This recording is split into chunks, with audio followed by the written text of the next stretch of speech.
welcome back to the Stick 'em Up podcast.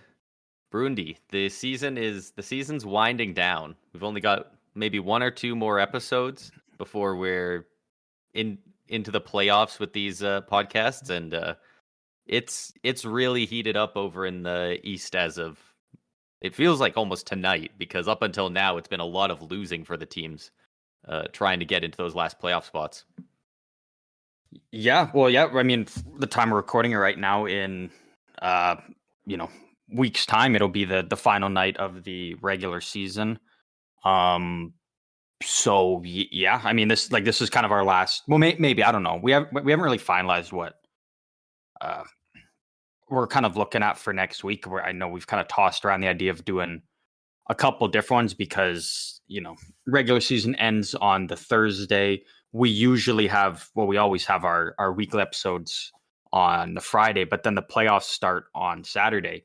So it really, it quickly jumps from regular season's done, boom, here's playoffs now. So yeah, this could very well be kind of our last episode that we do during the regular season, and then next one's probably, wrapping up talking about the regular season as a whole, or looking at the playoffs, because yeah, like you said, the East is it's becoming a dogfight over there now. There's still a lot of teams in the mix. Yeah, they are absolutely cooking over there, and it's nice to see some of the teams winning, because up until just the other day, Detroit was on a 7-game loss streak, and I think Washington was on a 6-game loss streak. Flyers just snapped a 7 tonight. Yeah, there's a lot of teams not doing well, and Pittsburgh right now is 7-0-3 in their last 10, no regulation losses. I believe Crosby has, I think it's 17 points in his last 9 games. I think that's not including his 3-point performance tonight. Yeah, what Crosby's been doing over the last, couple weeks has been incredible. And even I think it was 2 weeks ago or 2.5 weeks ago, we were looking at the playoff picture, and we out of all the teams, out of all the teams that were kind of in the mix, well, we basically did write them off after those back-to-back losses to Calgary and Edmonton. But when we were talking about that, we were looking at it, and kind of the two teams that were at the bottom of this race that we kind of thought were on the outside looking in was the Islanders and the Penguins. And now, all of a sudden, it's the Islanders have taken that third spot in the Metro and kind of have a good hold on it right now. And the Penguins, with their win, have jumped up into that last wild card spot. So they've jumped over Washington, Detroit, and the Flyers, who, like we mentioned, all kind of went on, losing streaks that we didn't think were going to happen. And the Islanders and Penguins have strung together quite a few wins. And, those two might be the playoff teams now that take those spots. Yeah, and absolutely massive game on all fronts for Pittsburgh tonight. Tied at the start of the game 78. Now they're at 79 apiece games played. So now they only have 3 games left. They were tied in points with Detroit, and they won in overtime. So they're at 86 now. The Red Wings are at 85. So that gives them that leg up on them right there. And what a game, especially for Crosby. I mean, everyone's been talking about him lately, but he puts up, I believe it was a goal and 2 assists. He got his 1,000th career assist, as well as his 1,591st career point, putting him in 10th all time in NHL points, just passing Phil Esposito. Yeah, I mean, obviously, whatever team gets that second wildcard spot in the East is going to have a tough task, probably going up against the Rangers. But the Penguins, basically, when you think about it, for the last, 2 to 3 weeks, they've been playing playoff hockey. Like every game's been, kind of do or die for them. Like they're going in with the mindset of we can't lose. We have to go out and win. And, the team has looked just night and day from what they did before. Even, people were talking about how, when they traded Jake Gensel, that's the nail in the coffin of their season. We thought they were done weeks ago. and the the, the salary cap dump that Carolina, including that deal, Michael Bunting has fit in perfectly with Pittsburgh and has been a big part of their The success in the later resurgence. half of the Yeah. season. So, um, It's easily arguable right now that the two best pieces that got moved at the trade deadline were Jake Gensel and Michael Bunting. Like no, I they would I were would right up still there. I would I still put Duclair higher. I would say I have Duclair Bunting has done very well, I, but I have Bunting at 3. I mean, nobody's touching Jay Gensel in that spot. He actually set and is continuing from this point on, um, setting the NHL record for most points from a player traded on at the trade deadline through to the remainder of the regular season. He's currently got, as of right now, he's got 22 points in 15 games, 6 goals and 16 assists. So, and that, I mean, the whew, Carolina Hurricanes, they have, I believe, that's a nice addition to an already scary team. they've 3 more games. So Jake Gensel could still continue to add on to that. Like he's fit in Unreal. absolutely perfectly there. And Michael Bunting has been a great ad for the Penguins as well. A big part of why they're in a playoff spot right now. Yeah. And you mentioned Anthony Duclair, who was unfortunately in tonight's game. He was out. I think it was just an illness, so I don't think he's actually injured. But shout out to him because the other day he hit 300 career points, and for it's nice to see a guy succeeding. A little bit later in his career. He's not super old, but he's already played for like what is it, like 7 or 8 teams. Like Yeah, yeah. you look at his career points, and he's just every single season is a new place. And Well, I still think back to I can't remember what year it was. But Max Domi and Anthony Duclair were kind of the two of the big pieces up front for Team Canada's World Junior team one year. And I remember watching them. I was like, man, these guys are just incredible. And they were both, already drafted. And I thought, Duclair was going to go on to, have a big role at the Rangers and Max Domi with the Coyotes. And now you look at those two guys, and they might honestly be the number 1 and 2 guys for guys who have bounced around the most in the league since they've entered. Like it just seems like every year those two guys are on the move, and and the way Duclair not only played on a horrible Sharks team, like he really outperformed what he should have done given how bad they are, and now what he's doing with Tampa Bay. I mean, whether he resigns with Tampa Bay or he goes to free agency, he could be looking at a nice deal, and he might actually finally be able to, you know, stick around with a team long term. I thought yeah, that might happen with Florida, but obviously, I guess his $3 million cap hit was a little too rich for them, which I think is absurd. I insane. think I would 3 mil for in a him heartbeat is a take that. steal. Yeah.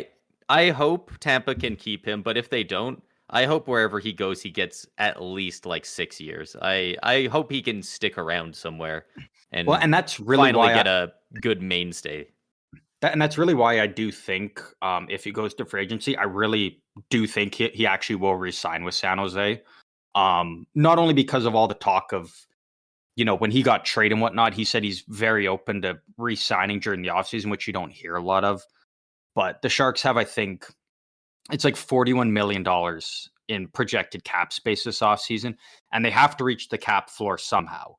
And so that's why I think Duclair might actually go back there, because they could really overpay him, because they're going to have to start spending some money to even just reach the cap floor, Yeah.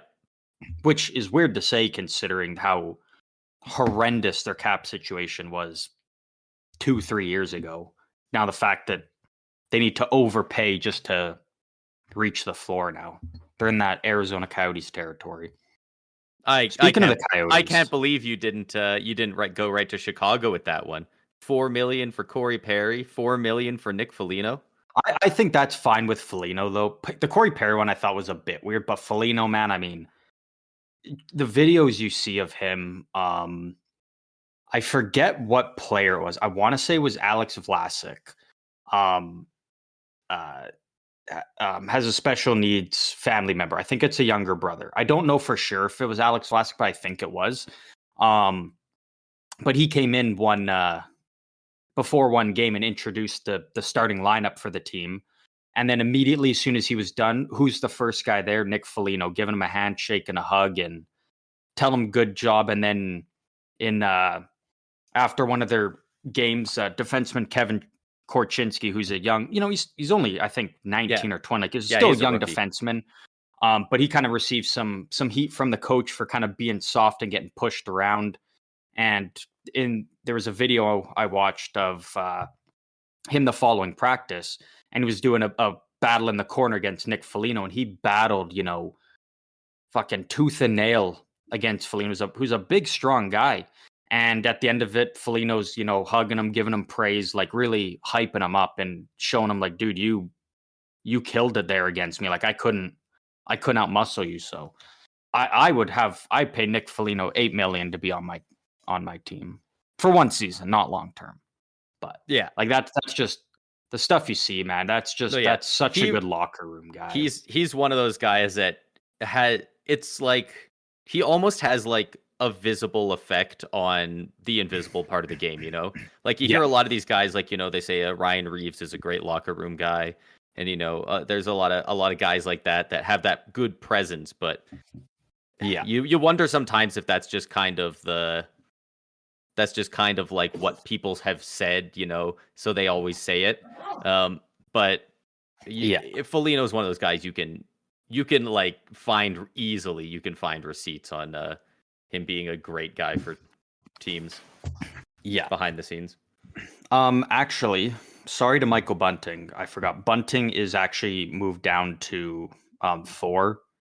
When looking at trade deadline acquisitions. Damn. And Duclair actually does drop to 3 because number 2, the better Who's Nylander, Alex Nylander with the Columbus Blue Jackets. 20 games played with them since being moved. He wasn't a deadline day move, but it was like right before the deadline, so I'm counting it. If it was in the week before, yeah, 2 weeks, and which is kind counts. of what everybody else is like. Everybody's been counting them as part of kind of a deadline move. Did he move 20 games or out? He got moved from Chicago to Columbus, and for a guy that from Pittsburgh. Pittsburgh, he was traded from. That makes sense. 20 games played, 10 goals, 4 assists for 14 points on a pretty rough Blue Jackets team. And this is a guy who, I mean, again, another former top 10 pick, one of those guys that really just never, found his game at the NHL level. Yeah. Had that one good season with Chicago, thought, he was gonna stick around there long term, be a part of their team, and then all of a sudden didn't play in the NHL for a year and a half. He was down in the AHL, and now he got the chance with Columbus here, and he's really made a statement there, and hopefully maybe he earns himself a 1 year, $1 million prove it deal. If he can do it again next year, he could be a full-time NHLer for them. So it's good to see those guys that you can see that they have the skill and you want them to succeed, and they're never getting there. For them to finally put it together, and now it's looking like they might actually finally, find a home in the league, is always good for players like that. Yeah, and that is William Nylander's brother, correct? Yeah. Okay, I was pretty sure they were related, especially with one of them going to Pittsburgh with Kyle Dubas, but yeah. Alex Nylander, he was taken 8th overall in the 2016 draft. And if I'm not mistaken, I believe, Nylander was taken 8th overall in the 2014 draft. So, there you go. We're drafted in the exact same spot 2 years apart. A little more news on a couple of brothers. The Montreal Canadiens sign Florin Jacki to a 3-year ELC. That's Arbor Jacki's brother. I have looked so little into his game. I don't know anything about it. I can only the only thing I know is he doesn't play the way Arbor does. Right. Obviously because he just it isn't built the same. He doesn't have that same size. So, I mean, he is 6'4", 190. Speaking of big guys, I got something just absolutely absurd. So do you remember when I was talking about this? I believe it was last week, Yeah. and how I was telling you how the Niagara Ice Dogs in the OHL just have been bad, and they're never getting that first overall pick. The teams are always jumping over them. They're always getting the shaft. And so this year, the Windsor Spitfires were the team that jumped over them to secure the number 1 overall pick. Earlier today, the Windsor Spitfires made their first overall pick in the draft, and they took Ethan Belch, first overall. He's 16 years old. 16 years old. Guess how big this kid is. And remember, he's only 16. But guess how big this kid is, height and weight. All right, so obviously he's got to be big, otherwise you wouldn't be bringing it up, unless he's really small. But I mean, 16. I'm thinking he's 16. I think he's an absolute monster. I think he's already like 6'3" or 6'4", 230. You're close. 220. 6'5", 230 pounds. Oh, so for reference to that is, I believe, still currently what Brent Burns is set at. 6'5", 230. This kid's 16 years old and a forward. This guy's got like 5 more years of puberty. Like, yeah. Burns is 6'5", he's gonna 230. be a monster. Like, you want to talk about a future power forward in the league? Right there. He better get used to getting compared to Lindros for the rest of his career. Well, I was just about to say, this is like, that feels like the next Lindros. That's exactly the first thing every that came time to mind there's for a me. big center power forward, just a massive dude who has skill, Yeah. people are like, that it's him. People were excited for Tage Thompson to do that, and then it was like, oh no, apparently he's just Pavel Datsyuk, but huge. Yeah. He skates like prime Erik Karlsson has the hands of Datsyuk, but he's got the frame of Lindros. Yeah. So goofy. So that's a name to keep an eye on, as well as obviously we talked about in the WHL, Landon DuPont will be going to the Everett Silvertips, who are actually in the second round of the playoffs right now as well. That pick was from the Kamloops Blazers, I believe, when Everett traded Olin Zellweger to them last year. So, and Landon DuPont, again, one of those guys getting exceptional status, is already being compared to Cale Makar. So he's a defenseman. Yeah. So that tells you all you need to know, that this kid is already being compared to Cale Makar, which is pretty nuts at a young age like that. So again, and still guys like Gavin McKenna playing with the Medicine Hat Tigers, Bedard's cousin. Like there's a lot of good prospects coming up in future years. Yeah. And I'm probably assuming at least McKenna for sure, I think will be, and then DuPont probably will end up being 2 first overall picks. Yeah. And we've talked about it a couple times, but like this year feels like the resurgence of like early 90s hockey. Like, yeah, we currently have 3 players with over 130 points with a handful of games left. Kucherov earlier tonight just hit 140 points, the first player to do it in the league. Like, it's insane, and there's so many guys scoring so many points. The games are so high scoring. It kind of sucks for a lot of goalie stats. It's throwing them off compared to what they were even 10 years ago. But Matthews games are so much more fun to watch right now. Like, comparing watching as many games I have this year to the last few years. Maybe not if you're a goalie. Maybe not if you're a goalie. No, if you like watching those big defensive battles, probably not as much. But like, go watch the LA Kings. Yeah, you can go do that. But I mean, even Matthews, two more goals tonight. He's at 68 on on the season. 3 games left. Also, worth noting, and this is a big thing actually. So Austin Matthews currently at 68 goals, 3 games left. Very, very good chance he hits 70. I think it's been 8 games since he hasn't scored in a game, with a couple 2-goal games in there.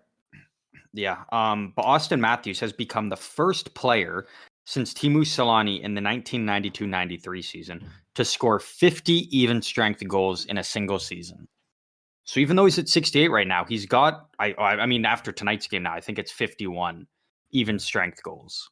Like which is nuts. Yeah. Like scoring 50 goals in this league is impressive. 50 even strength goals is Nobody can claim he's a power play merchant. Like nobody Yeah. can even attempt to make that argument. I'm very confident where I stand at, and I don't even think the rest of the regular season changes it. My top 3 for the Hart is McKinnon, Kucherov, and Matthews. Which sucks that, guys like McDavid, Crosby, Panarin. Heltlebuck. I just don't think Crosby gets there. I He think might get a people want to vote put. here and I think there, he will but get 5th place. I a think he's couple got guys will, enough yeah. narrative, but Yeah. he's not going to win. I think the He, top you 3 is just can't very compare set, him. and You just can't compare top 4. Crosby to those other guys. Like Crosby's been great, but he's not doing what Kucherov's doing. He's not doing what McKinnon's doing. He's not doing what Matthews is doing. He might be carrying the Penguins to a playoff spot, but he's doing it with 90 points, where Kucherov's doing it with 140.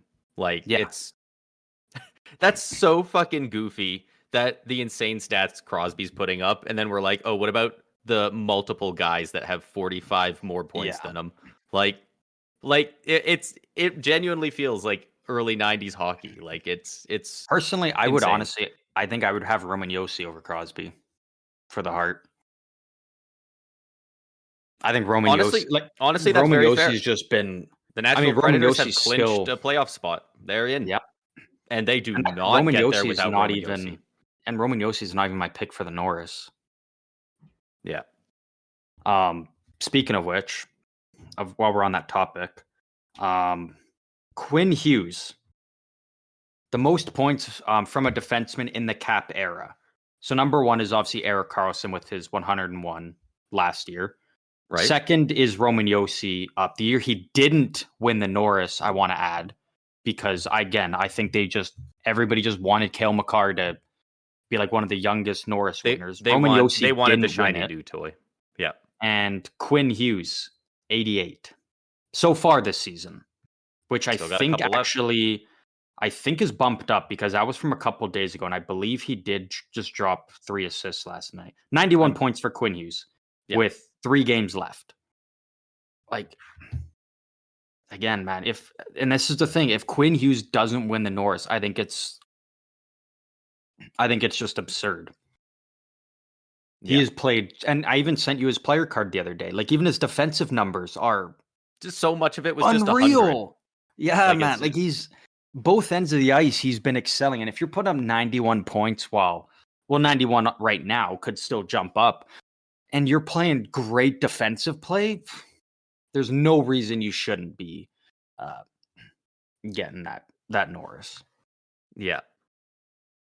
Yeah, I definitely think it's probably his to win. I really like Josi, and I really like what he's done for the Predators. I think he should be higher in the Hart Trophy voting, but I do think the Norris should probably go to Quinn Hughes. Yeah, and it's one of those. It's so weird that, like, I think Quinn Hughes should win the Norris over Josi, but I think Josi makes a better case for the Hart than Quinn Hughes. Like, it's just one of those weird things because, like, the Nashville Predators are a dumpster fire. They're picking. They sold before the season even started without Josi. Yeah. They shipped out their top 2 centermen. Well, bought one out. They bought out Duchesne, and then they retained half just to get rid of Johansson. It's goofy that there's 2 teams making the playoffs that lost their top 2 centermen this offseason. Yeah. Boston sitting up at the top of the Atlantic with 107 points. They just lost fucking Patrice Bergeron and David Krejci, and they're doing that. Not only lost, it's not even like they, traded them and got somebody. They got nothing. They retired. Yeah. Like, they literally just had their top 2 centermen just stripped from the team and said, all right, find a way to make it work. And I mean, they have. Pasternak said bet. What a life people in Boston must live. Like, their sports teams are just always good, it seems. I mean, not right now with like the Patriots, but like, who gives a shit? You were the most dominant team ever for like Like 20 years, and 20 years. Yeah. you literally had the greatest of all time on your team for that. So, anyways, where are we at here? We got a couple random other things I'm just gonna run through here. This almost sticks along with the going back to the '90s hockey, but not in the scoring department. This one is about Brady Tkachuk setting not the first, but the second most hits all time in a game since they've been recorded in the early '90s, with 16 hits against the New Jersey Devils. Yeah. Dude is a Fuck. freaking wrecking ball. And I just watched it. I earlier today watched Tampa play the Sens, and my God, like if he has the puck, doesn't have the puck, doesn't matter. You know where Kachuk is on the ice at all times when he's out there. You don't have to look for his number. You just look for the dude hitting anything that moves. I was, I was shitting myself a bit because during fantasy hockey playoffs, I was going up. The guy I was going up against had Brady Tkachuk, and I was watching part of that game, and like every like minute it was like Tkachuk was hitting someone. I was like, holy shit! Like this is starting to add up now. Like he needs to pump the brakes a little bit. Yeah, with these hits, but I mean, 16 is like 16 hits. Yeah. The only person who's ever put more in a game since they started recording them in, I believe, 96 or 97 was Zdeno Chara had 17 hits in a 1999 game against the Rangers. And you know what? I wouldn't be surprised. Like 5 of them came against the same guy. Do you think Chara just like absolutely bullied one dude a bunch of times? And this dude's just like taking off his equipment and like getting help to take it off. That's the thing, right? You kind of got to think about that. Like I mean, when you're a defenseman, you're not hitting other defensemen. Yeah, or at least you shouldn't be, because either you're out of position or they're out of position. So, I mean, there's 12 forwards. Probably, I mean, a defenseman, again, you're probably either stepping up on guys on the blue line or hitting guys in the corner. So you're probably most likely hitting wingers more. So yeah, there's probably a guy who got a rub from Chara 4, 5, 6 times, maybe even. Yeah, I can't imagine Zdeno Chara in 1999 was particularly gentle in the corners. Yeah, I will say though, I wouldn't be surprised by the time Brady Tkachuk's career is over, he might be number one. When you've got a guy that loves to hit the way he does and is getting the amount of minutes that he's getting, is nuts. Speaking of Tkachuk, actually, I heard a rumor today. I don't know how much truth there is behind it, but I did hear a rumor that the Senators around the deadline were putting Tkachuk's name out there just to see what teams might be willing to pay for him. Which, again, I don't know if that's true or not. If it is, that's absolutely nuts, because in my opinion, I think that's the one guy on the team who is that's your one untouchable. That's your like anyone else on the team. I can see a case being made for moving them, even Stützle.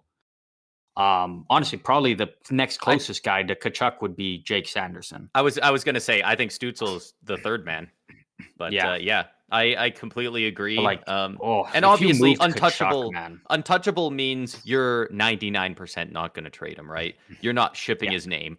If Edmonton comes and says, "Hey, we'll give you Draisaitl and McDavid for Brady Tkachuk," obviously you're going to take it. But unless somebody comes to you with something insanely stupid, you're not even entertaining it.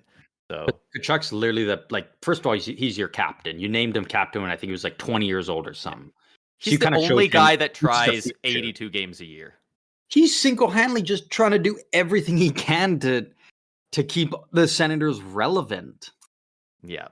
Like when you hear about Ottawa, you're hearing about pretty much this season, it's either, Tim Stützle dived again, or look at all this shit Brady Tkachuk's doing, or Ridley Gregg taking an unreal clapper into an empty net. Yeah. Which apparently Brady Tkachuk's not a fan of guys doing that to him. Yeah. Brady Tkachuk did basically everything on the Ottawa side tonight, barring being the actual goaltender.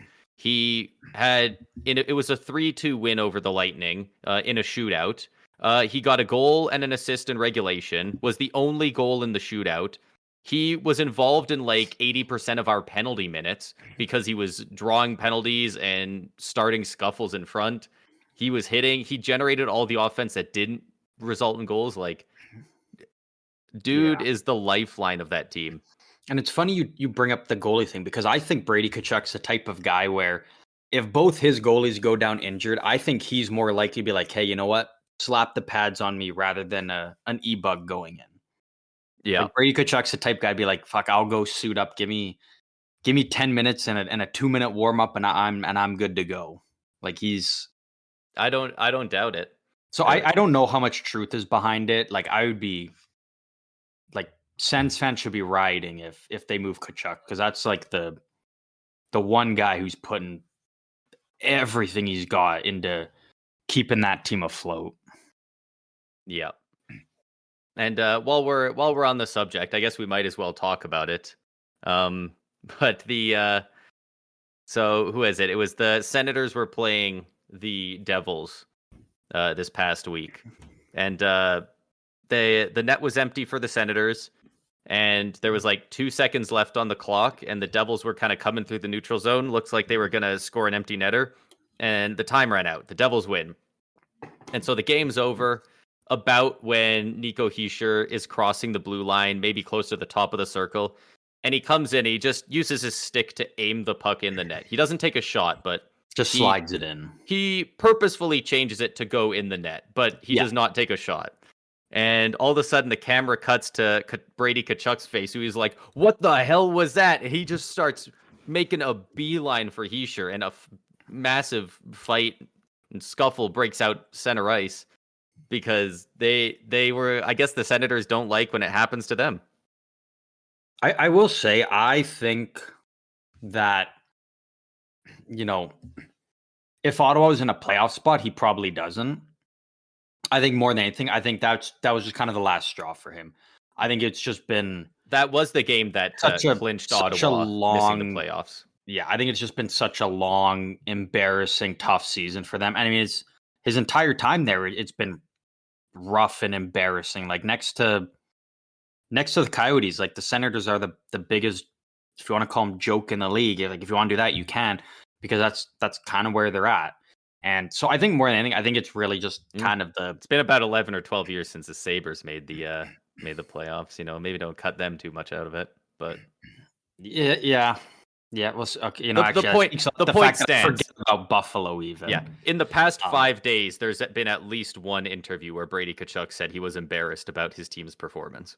Yeah, which, I mean, you know, maybe there's behind the scenes stuff. Maybe Tkachuk's hinted that maybe he's okay with getting out of Ottawa and actually going somewhere where, you know, he can play in the playoffs.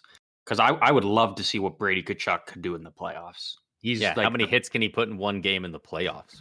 Oh, I can't even. He actually, his very first playoff game, he might pass Char with 17. Like, I wouldn't His doubt first it. playoff game, I think he's going to go absolutely nuts. Whether that's with Ottawa or somewhere else. Yeah. But that being said, he sure doesn't deserve that. Like, it's not. No. And I will say Brady Tkachuk handled it much better than Morgan Riley did. He went over and he tried to fight him. He didn't go and hit him in the face with his stick. You can't do that. Yeah. But was it a little bit of a crybaby move just because he lost? Yes. But yes, he did handle it much better than Morgan Riley. I'm not even going to pretend like their reactions were the same. Yeah. And at least with Tkachuk's, again, I understand because you know what? I can't even imagine how just miserable and tough it must be for him in Ottawa. You know, again, day in and day out, just doing everything he can. Like we talked, I think that's been our narrative around Ottawa all year. From the start of the regular season until now, every episode is like Brady Tkachuk. He's just doing everything he can. He's the only guy who seems to give a shit. The only guy going out there and doing everything he can to win, and they just can't make the playoffs. And I mean, in fairness, like the East is tough, but you just got to imagine he must just like Kachuk's a gamer. He's so competitive, loves the game. You got to imagine he's looking at that playoff battle right now for that last wild card spot, and he's probably just being like, "Fuck, man, I wish we were in that hunt. I wish we were battling every game like it's our last, instead of just Yeah, playing games until the regular season's done and I can now and it's then the go and off golf. season." Yeah. Yeah. Well, no, yeah. His first, what was it? His first or second year in the NHL, after the Senators obviously much more in the middle of their rebuild missed the playoffs, and he was at Flames games in the playoffs wearing a Flames jersey. And he was like, He "Yeah, was go throwing tarps go off. go Matthew Tkachuk." And then 1 or 2 years passed, and he said, "Yeah, I'm not doing that anymore. I'm focusing Well, on me. I'm not gonna cheer for him in the playoffs anymore, or at least like go to the games and do this big thing." Like yes. Well, so the big he's thing was clearly like, "All right, because let's make the playoffs now. Let's go."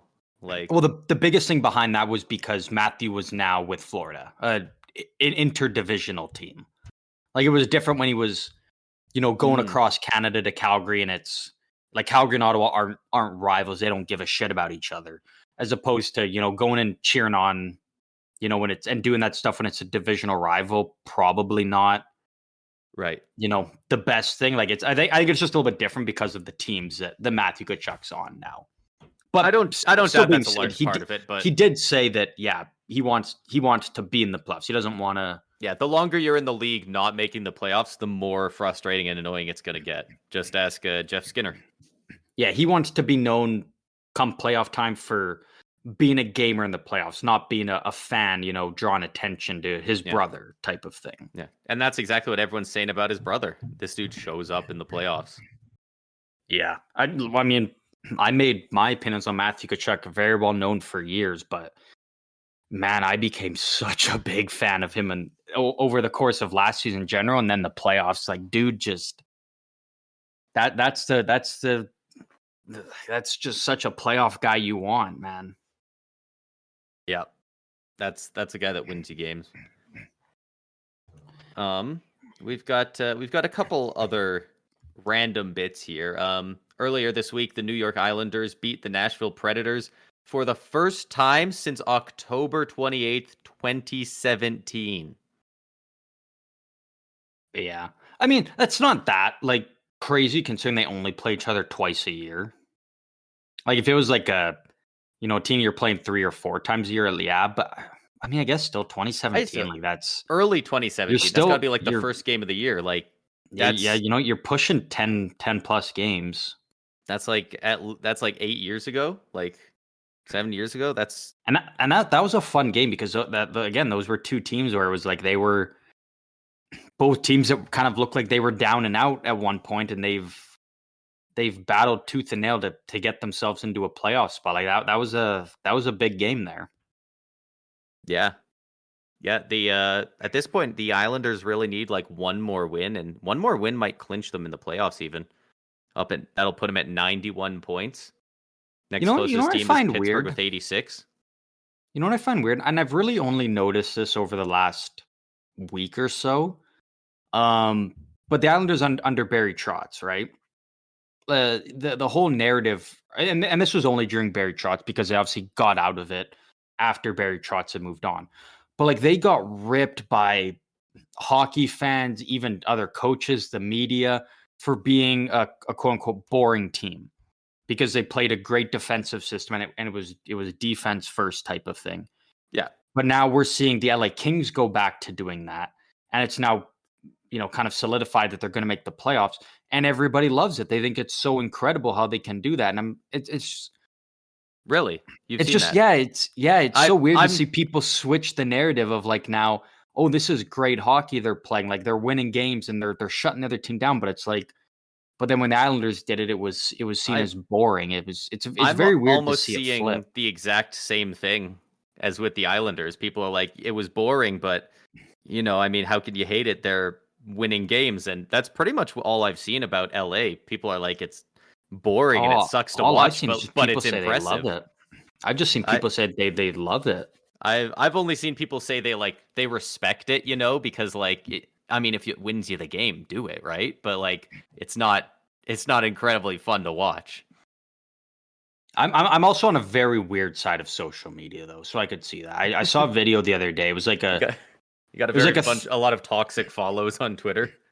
well, also that, but like man, I saw the fucking craziest video on Twitter the other day. It was like a Rangers fan, and she um it was like a 3.5 minute long video. It was like she wasn't talking, it was just like a song playing behind, but she's using like the captions from the song, like the words.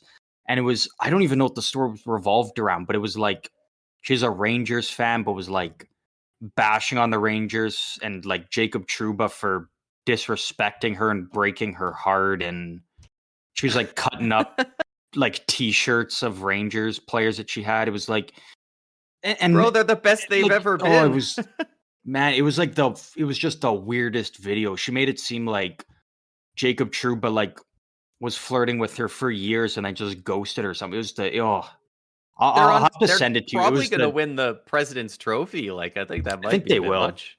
Yeah, man, it was just the weirdest video I might have ever seen. Like, it was just so odd, and no one understood it.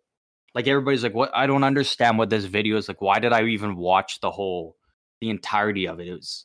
I'll have to send it to you so you can join in the club, because man, it It was was such a something else. trip. It was such a trip to watch that.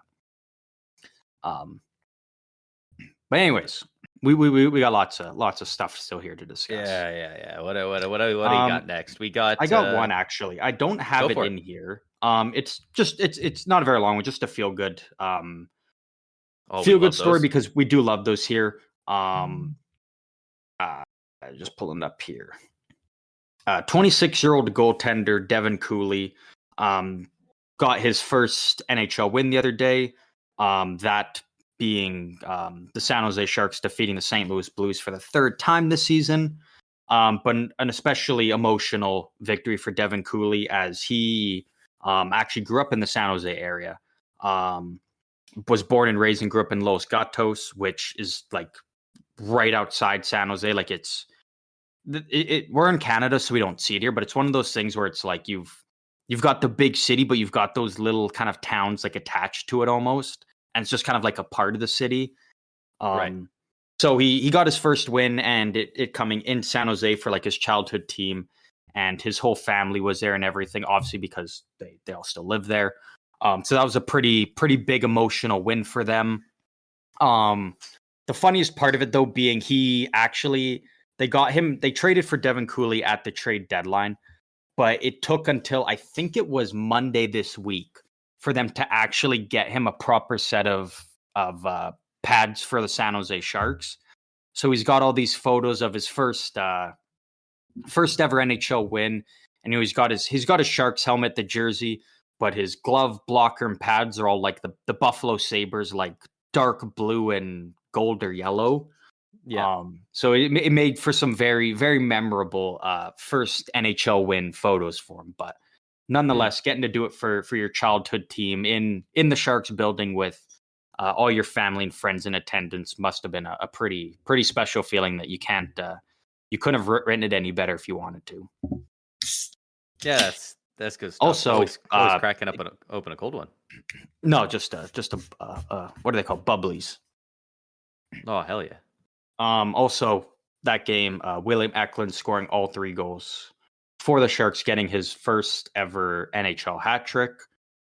Speaking of first ever NHL hat tricks, Yuri Slavkovsky threw Yeah. together a hattie in the Canadiens' monstrous win against the Philadelphia Flyers. 9-3 over the Flyers. This team was making a push for the playoffs. They didn't even need to win that many. They were in Metro 3, and they went on an 8-game losing streak, capping it off with a 9-3 loss to one of the bottom teams in the league. What a fall. Yeah.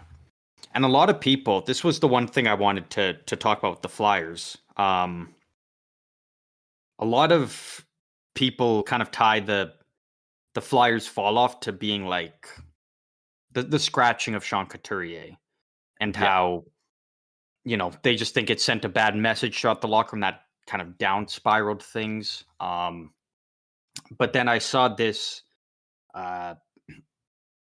post from this like NHL analytics thing. And so January 23rd, that was when the news about the Canadian World Junior team broke, and Carter Hart had left the Flyers. Yeah. And the Flyers were I think they might have even been second in the Metro at that point, or very comfortably in the third at least. Yeah. Um, Yeah. Since then, they've gone 11, 16, and 5. But their Not team great. save percentage has been an 8.49. Like since Carter Hart left the team, they have not gotten consistent goaltending. And I think that's a it's big weird 'cause reason of why they've fallen out of a playoff. I think they're going to miss the playoffs now, actually. I think they are at this point, but every game that I've watched with them, it never looks like the goalie's fault. Like, they don't have a great defensive system. But that's the thing. They don't simply have a don't great have the defensive top system. They don't have the top end talent that they almost had the every other goalie team has. But they had the goalie that could bail them out when their defense fell apart. Like, it's not saying like it's the goalie's fault, but they had a goalie that could bail the team out when their defense was horrendous. Yeah, that's the goalies they got now aren't. They just can't bail them out. So yeah, it's not on the goalie's fault. It's just they just don't. They didn't have that it factor in net that they did have up until that moment. But I think the Flyers and Red Wings have, even if they missed the playoffs, like just barely, I think they were already exceeding expectations to begin with. I definitely think the Flyers did. I think the Red Wings were gunning for the playoffs this year. Like, I think they were once they signed Kane. Whether other people penciled them in as a playoff team or not, I think they within themselves at the start of the year were going, we should be making the playoffs this year. I don't think they had the mindset of I think they wanted to take that step. I feel like this is where they kind of thought they would be. Not, necessarily making the playoffs or missing, but in that dogfight, which they're still in. Yeah. This is kind of where I had Detroit. I think I actually had I had them around where they are, but I definitely think they're just missing. They were right there with Buffalo in that they thought they were going to make the playoffs this year. The Flyers I had dead last in the East. So they're already exceeding my expectations regardless of what happens now. Yeah, I think I had them below Columbus. Yeah. Oh yeah. I had them actually, in that I had them in that, like that F tier. I had them, Chicago, and San Jose in that. Yeah. I thought those were the three shitters this year. And the Flyers are still battling for a playoff spot while Tortorella, man. Like, that dude will make his team win. Yeah. I don't know what he's doing, but he's getting results at the least. I mean that's what you said before, right? You said something like Tortorella could like make a stone bleed or something. That. He squeezes blood from a stone. Like he gets every ounce out of whatever he's given. Like, it doesn't matter what roster you give him, he will get at least 30 wins in a season. Yeah. Like, I swear, you could give that man literally an AHL team and he'll find a way for them to win 30 somehow. Yeah. Yeah, I mean, just what he's done with them is, again, even if they miss the playoffs, what they've already done this season is just beyond impressive. So, I mean, can't give enough praise to the Flyers, and especially a team that has arguably, I mean, you can't count Bedard as a prospect now because he's past that point. That like the Flyers have the best prospect in hockey right now. Like, they've got the best prospect in hockey. I mean, obviously he won't come over for, 3 or 4 years, but when he does, like, you've got the next Kaprizov, you've got the next Panarin, the next Kucherov, maybe even. Yeah. They've got a good one coming in, so I think the Flyers are going to be fine even if they miss. And you know what? I mean, for the sake of their future, it's obviously better if they miss. But yeah, because I think even if the Flyers made the playoffs, like, cool, it's like, yeah, we made the playoffs, but like you're probably lucky to win one playoff game. Especially if you're taking that second wild card spot. They would not be fun to play against in the first round, but I don't think they win that first round at all. I don't think they go out in 4 or 5, but the team that beats them is going into the next round beat up.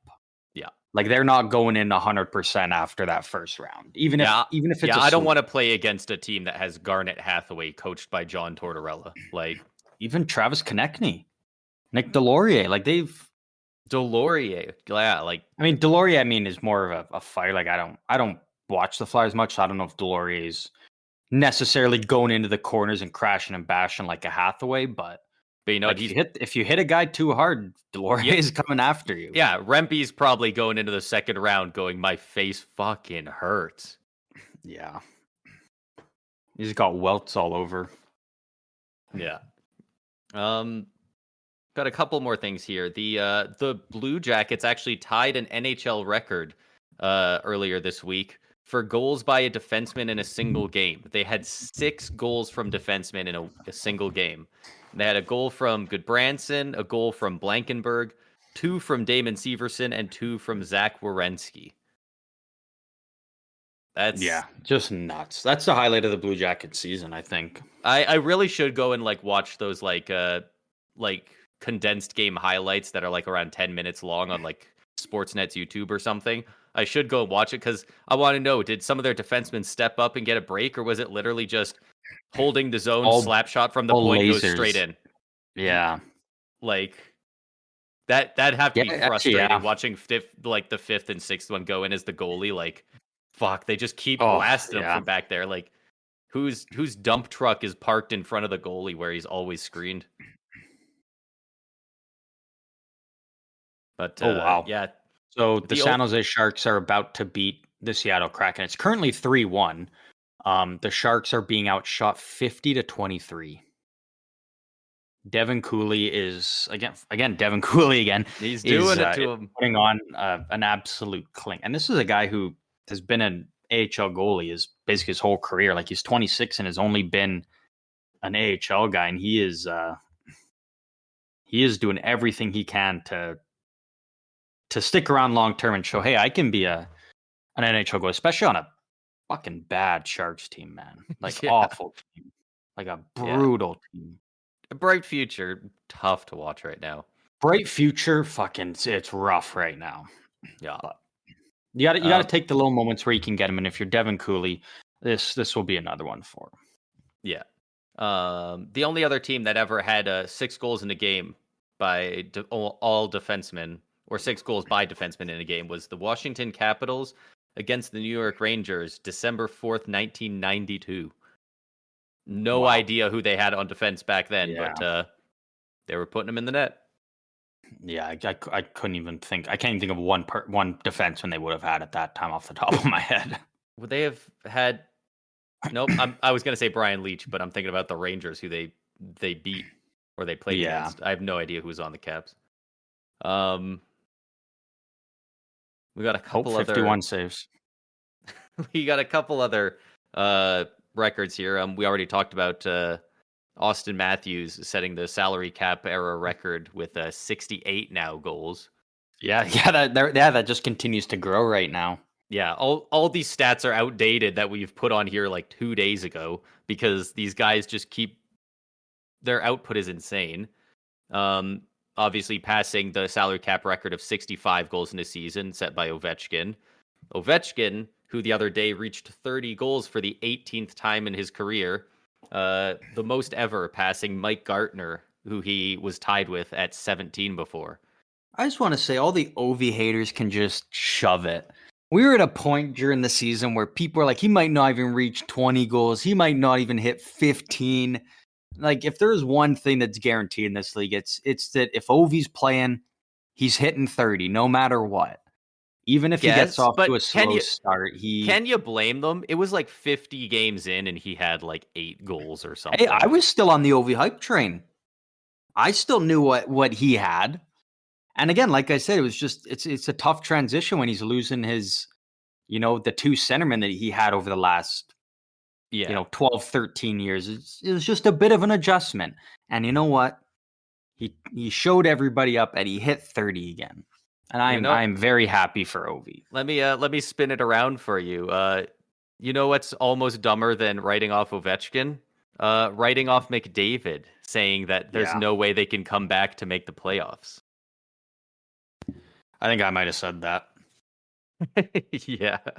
I'm pretty sure I'm pretty sure I titled one of our episodes. I'm pretty sure you did. I remember being like, I don't know if McDavid goes on a run, and I don't remember if what kind of rate he was scoring at, but they went It on was that like bad. 16 or 17 game win streak, and I mean, how are you not at minimum in a wild card after that, right?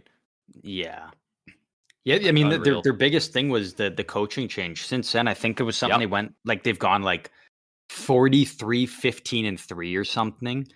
Like since that coaching change, they've been like if they played from that point on the entire season, they're probably like they're They probably the win the President's Presidents. Trophy. Yeah. They're 6 points back of the President's Trophy. Oh, sorry, no, they're 9 points back of the top team in the league, the Rangers, right now. Uh, Yeah. 9 points back. 30 games into the year, they were in like third, fourth last in the league. Like, yeah, if they played this way the whole year, no doubt in my mind that they would It was so bad to the be top point of where the league. they were losing 2-1 to the 110 and 1 Sharks. Like they were fucking bad at one point.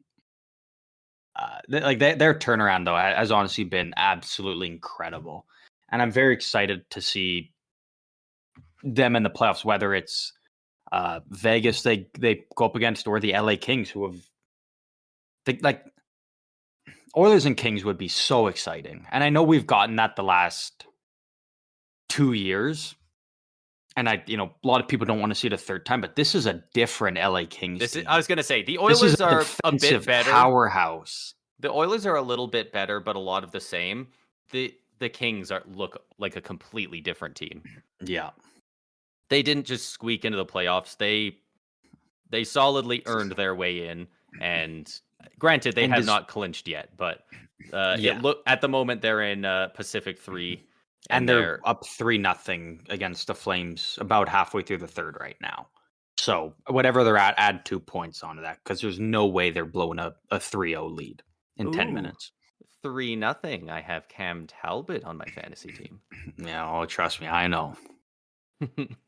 Fun fact for anyone who wants to know: we're actually up against each other in our fantasy hockey league in the finals of the playoffs. It is us up against each other. But I wonder if anyone else in our league is kind of like, of course, these two dickheads with the hockey podcast end up in the finals. we're just smart like Oh, that. I do want to say, whatever happens, even if I lose, I'm okay with it, because I kind of did expect it, because I did go 3-0 against you in the regular season. So I was like, knowing my luck, I'm gonna get you in the finals, and then you're gonna get your win over me finally. yeah.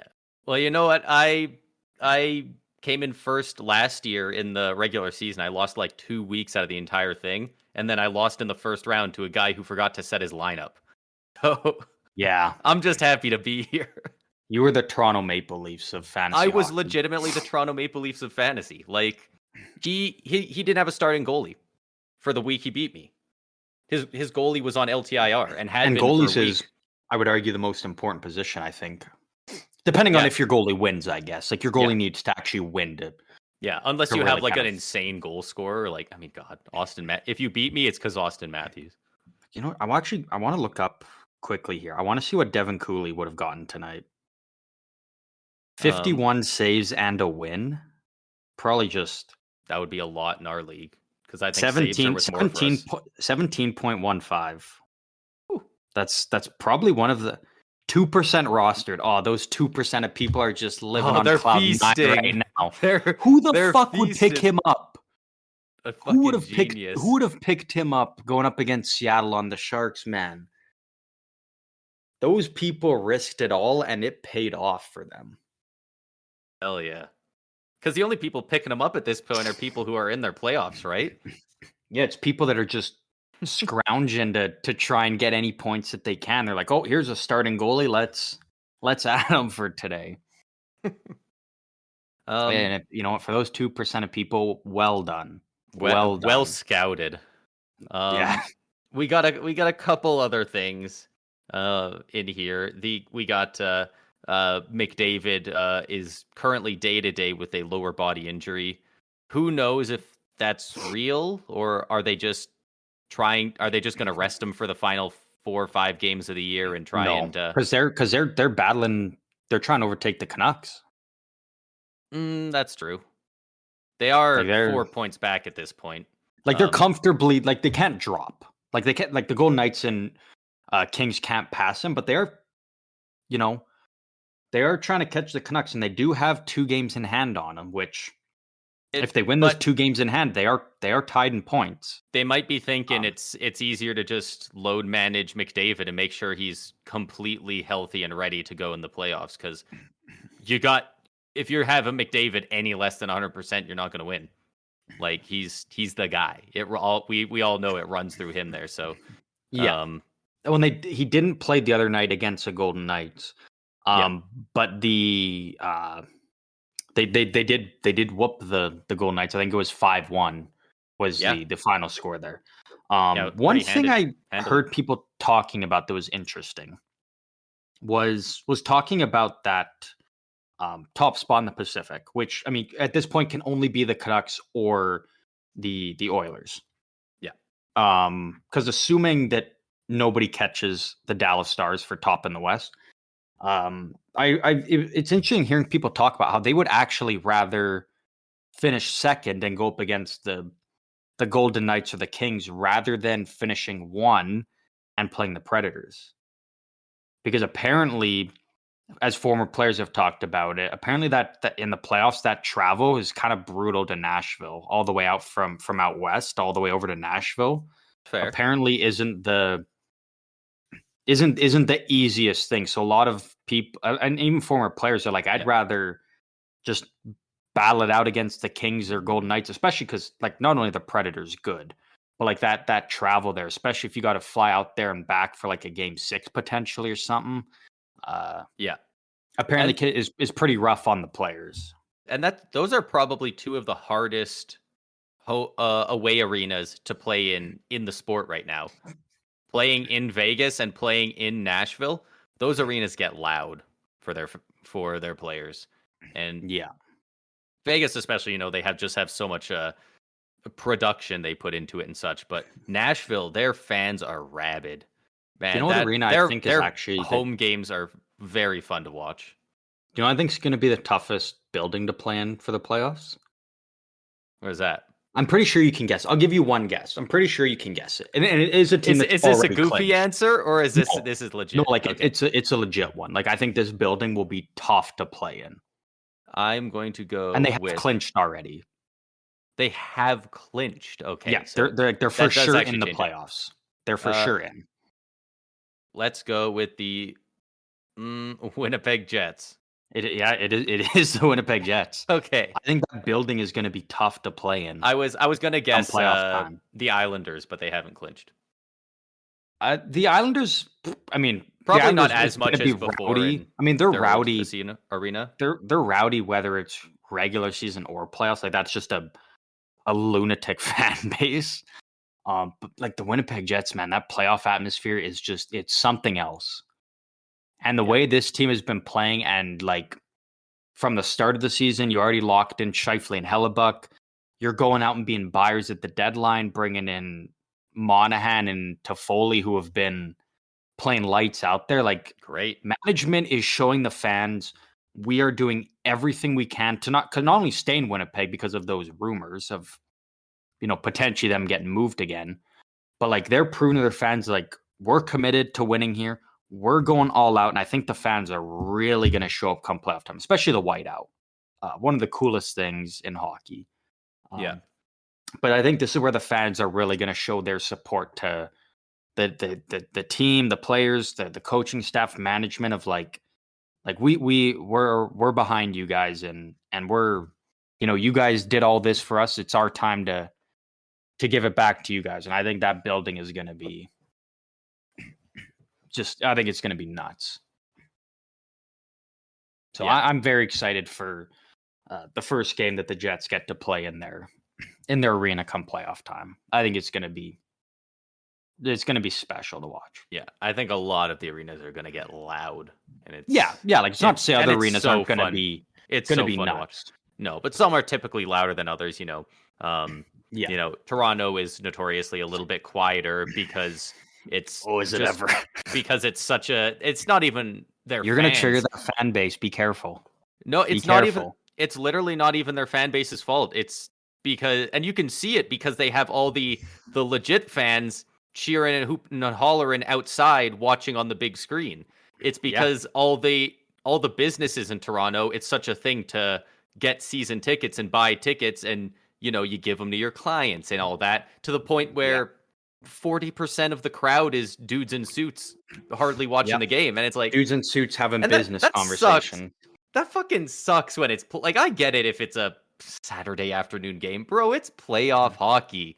Yeah. Let the freaking real fans in there. Like I get it. The tickets were bought with money and stuff. It's not Especially if illegitimate, you but get Leafs and Bruins round one. Like yeah, that's a like travesty if that building isn't blowing their roof off. yeah, Like if the fans aren't blowing their roof off for that series.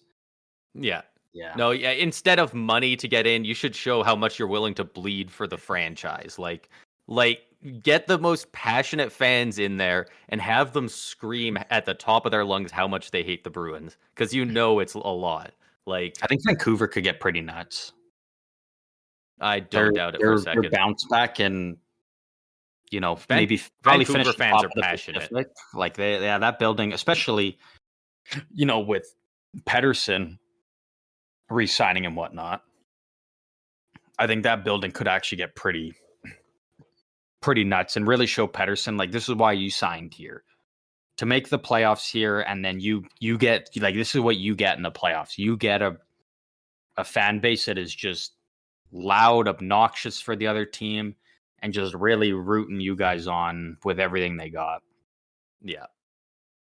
But man, I just want it to be next week. I just want to start talking playoffs already. It's so exciting. I'm already one step ahead. I gotta pump the brakes here. Yeah. We got a week to go. You just got 1 week. Just 1 week. 1 week. Jack Hughes is unfortunately out for the rest of the season. That's only 2 more games at this point for the New Jersey Devils, who are mathematically eliminated from the playoffs. Yeah, that fucked my President's Trophy pick and Stanley Cup winner pick. Yeah. Jack Hughes is getting shoulder surgery. It sounds like he just elected to get the surgery now. It doesn't sound like there was an injury that kept him out for the rest of the year. I think he just, as soon as they got eliminated, not too sure. The way I've heard it reported, it kind of sounds like they got eliminated mathematically, and he was like, all right, I'm just gonna go. Let's start the recovery as soon as possible to be as ready as I can for next year, which is a mature action to take, really. Like, to not be like, I want to put up, like, give me a couple more points in these last games of the year and then I'll go do it. Like, no, he wants to gear up and be fucking ready for next year, because like I could see most people, I got to assume, in the organization expected to make the playoffs, because like you said, you picked them to win the cup and the President's Trophy, and and that's not a crazy take. Everyone had them very high in their predictions. Everybody had them like in a playoff spot, I think. I think I had them winning the Metro. Like, yeah. Like, I had a way up there. One Most thing if Hughes was, I mean, the way Hughes started out this season, I thought this was kind of the front runner for the Art Ross and the Hart. And then he was the Hart contender for 20 games. Yeah, and then obviously those injuries happened, and coming back from the injury, I just think whatever that injury was, I'm assuming from early on the season, shoulder. I just don't think he ever fully got I think healthy. He rushed back to try and help them make the playoffs, and it didn't. And I think that's the right decision of like, all right, they're now eliminated. I'll just go get the surgery now, get an early start on rehab, and come training camp preseason, I'm going to be 100% ready to go and back stronger and better and whatnot, and ready to give it a go next year, which I think it was the right approach for Hughes to take there. Yeah. We've covered that. We've covered Slavkovsky. We talked about Flyers losing 8 in a row. Yikes. Anaheim Ducks forward Jakob Silfverberg is retiring from the NHL at the end of this season. He announced earlier today. Yeah. I didn't realize how long he had been in the league. He's been around for quite some time, and yeah, good for him. Very solid career. He's jumped around to a couple teams, but he's always been a very solid player. Bringing up his stats now. Never mind. I think definitely he's thought only 32. I definitely thought he had played for a couple more teams. He played 48 games for the Senators, went to the Ducks, and it looks like he's been there for about 750 games. Yeah. Oh, we got some little bit of breaking news here for any of our more so, I guess I would say American listeners because it matters more to them. But we've got our final matchup in the Frozen Four now. The NCAA championship we now know will be between Denver versus Boston College. This being after Denver defeated Boston University and Macklin Celebrini earlier today, and then Boston College defeating Michigan earlier today. I mean, like, but the Boston College is like, what was the final score? Is 4-0. Like, that Boston College team, man, is absolutely just absurd. Like, Cutter Gautier's been dominating that. I don't have it up here, but I believe it was after tonight's game, Will Smith tied the NCAA record for most points by a freshman. I think he's now tied Jack Eichel and Kyle Connor, which is pretty elite company to be That in bodes with. well for his development. Absolutely. So if you're not big into college hockey, or you are, you should be getting excited about Denver versus Boston College in the finals, because that will be a very very exciting game. Yeah. Yeah, but sorry, Jacob Silverberg there. Jacob Silverberg Cut him off. Yeah, I kind of sewered him a little bit. Not cool, man. 817 games currently in his NHL career. It sounds like he's going to retire at the end of the season, so he's probably got a couple more games in him before Anaheim season's done. Yeah. 168 goals, 373 points. Like, those aren't numbers that are going to jump off the page at you, but like, it's freaking hard to be an NHLer. I know a lot of people don't love him because all they see is his yelling videos, but Steve Dangle, a number of months ago at this point, made a really good video on his YouTube channel about what are the odds of basically being good in the NHL. Because people always say, like, it's hard to be an NHLer, but like, he did a really in-depth breakdown of like, okay, so how many people who play hockey get to the NHL, and it's an insanely small percentage, right? And then from there, it's like, okay, of all these people who have played one NHL game, how many of them have even scored a goal? And it's like half, or it's like 40%. And of there, how many have scored 20? And it like drops, and it's like, by the time you're even at 100 NHL goals, it's like 0.00 something. Like, it's like, he's scored 168 goals in his career. Like, is he elite by NHL standards? No. Is he an elite company? Yeah, kinda. Well, I mean, look at his playoff stats: 69 nice games played, 18 goals, 27 assists for 45 points. 45 points in 69 games. Like, if you're doing that in the playoffs, you're a good player. Like, if you're doing that in the playoffs, like the toughest games to play in, you're doing something right. Dude, he had in 14-15, he had 18 points in 16 games. Yeah. Dude was on pace to win the fucking Conn Smythe.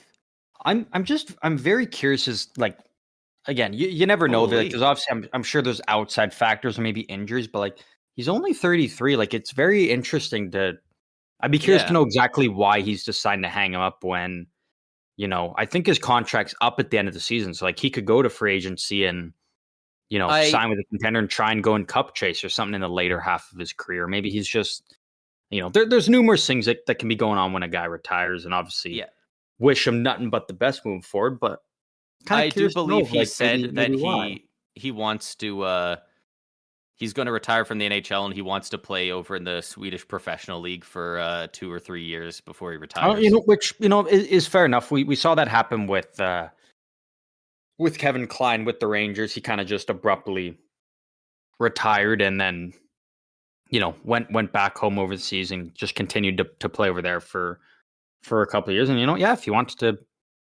go back home and Yeah. be I with got him family at, and play there, we'll wish him nothing but the best. and you know what? Probably a lot less travel. You're not Yeah. flying to Vancouver one day and then Florida the next. Like it's a lot easier to travel between games over there. So I What can was it? definitely see Saskatchewan's that bigger being nicer. Saskatchewan's bigger than Sweden. Yeah. So like you're not. Yeah, you're probably bussing it, or you can drive yourself to most games, even in he's bussing. away games. Like you're not. Yeah, you're not having to do the especially in Anaheim. Like when you're traveling over out east for those road trips, like it's a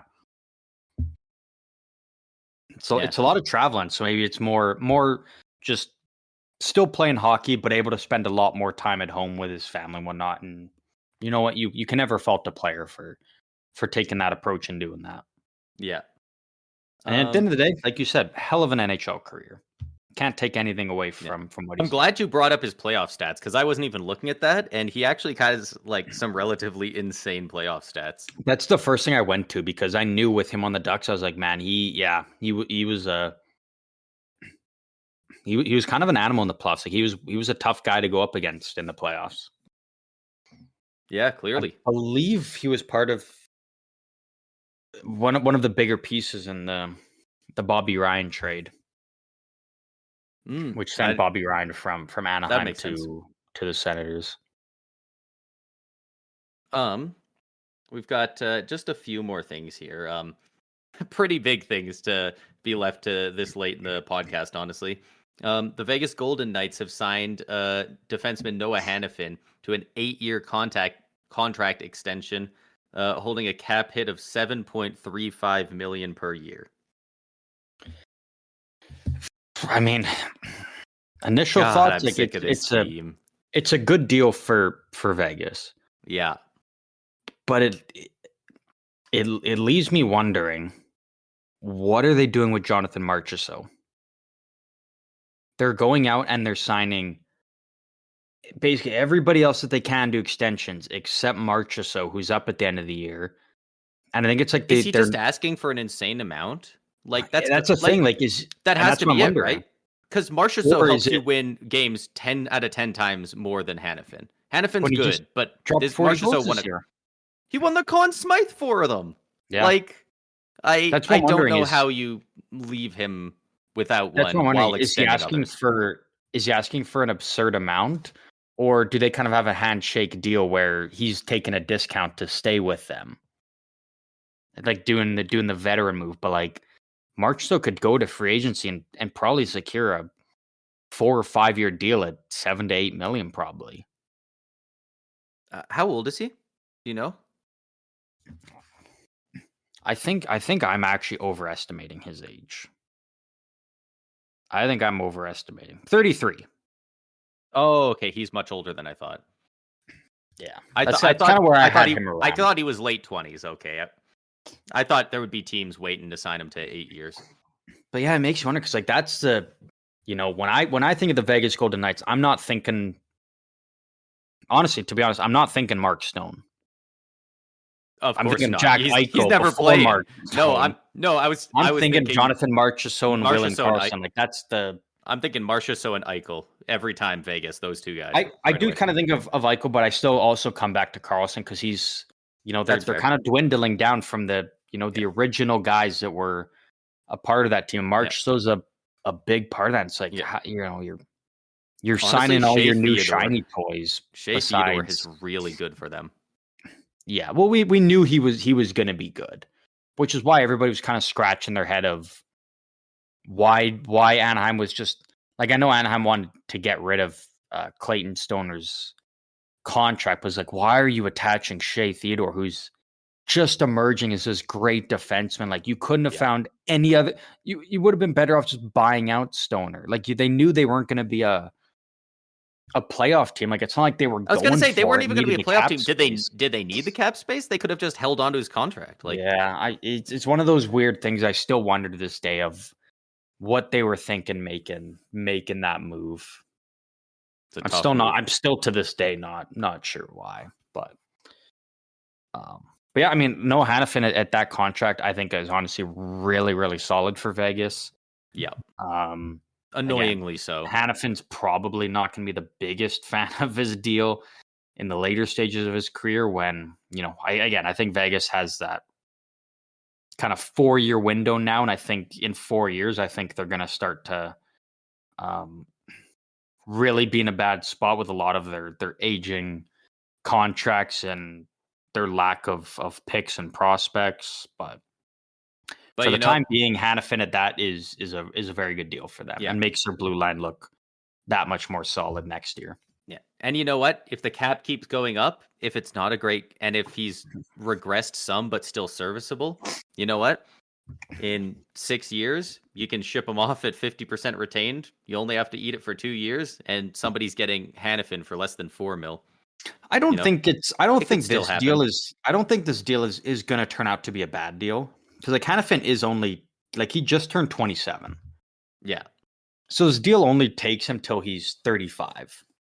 And if Hannafin's not, still playing good hockey at 35, then there's a problem there. Like I think this deal will age It'll fine. I'm probably just be not fine. sure what Hannafin might feel then when the team's starting to go downhill and he's still locked in for a couple more years.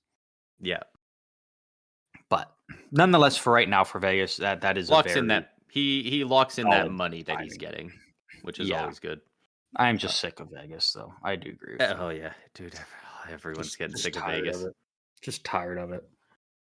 Uh, I just have to quickly adjust something here. If you want to do talk about all the stuff going on with the Coyotes and going to Salt Lake, because God, you're that's gonna kind of make a me really talk to myself about the Coyotes? it's only like Yeah, 30 seconds or something.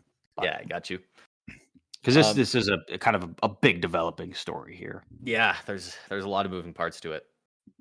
So, for those who haven't heard, and this one broke a lot of it earlier, almost like this morning, kind of last night, as of recording on the Thursday. Rumors of the Coyotes, the Arizona Coyotes, going to Salt Lake City have picked up an insane amount of steam over the past day. It seemed like it was kind of something that could happen, and then all of a sudden, out of nowhere, it just kind of really exploded, and like now they're making two schedules for next year.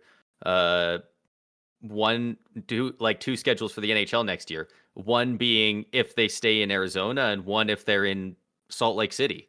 Like if they've actually just moved the team. So it's to the point where it's realistic enough that could happen. And there's a lot of players that are very upset by this. Of course, there's a lot of players on the Arizona team that have signed, long-term contracts that are like, we signed here with the thought that we'd play here. Some of us even have no move clauses, and you're going to move the franchise. Like a lot, some of the players are understandably kind of pissed about that. There's also quite a few teams, and I do think there's a workaround for this that I'll talk about in a sec, but there's quite a few players around the league that have voiced that they're upset about this because they said that they have, their 18, their 16, their 24 team no trade clause, and they don't have Arizona on there. But had they known the team would be in Salt Lake City, they would have had it on there.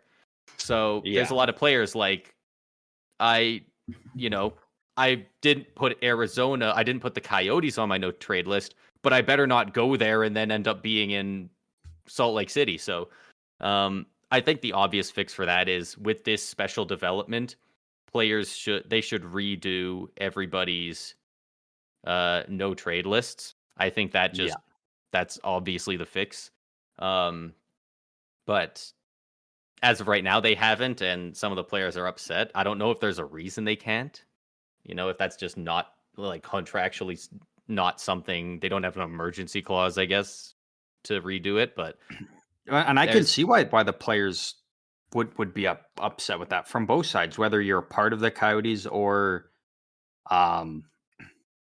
you're not. And the thing I don't like about it is all the talk that's now started to pick up around the league of if the Coyotes were to move to Salt Lake City, about now changing the divisions.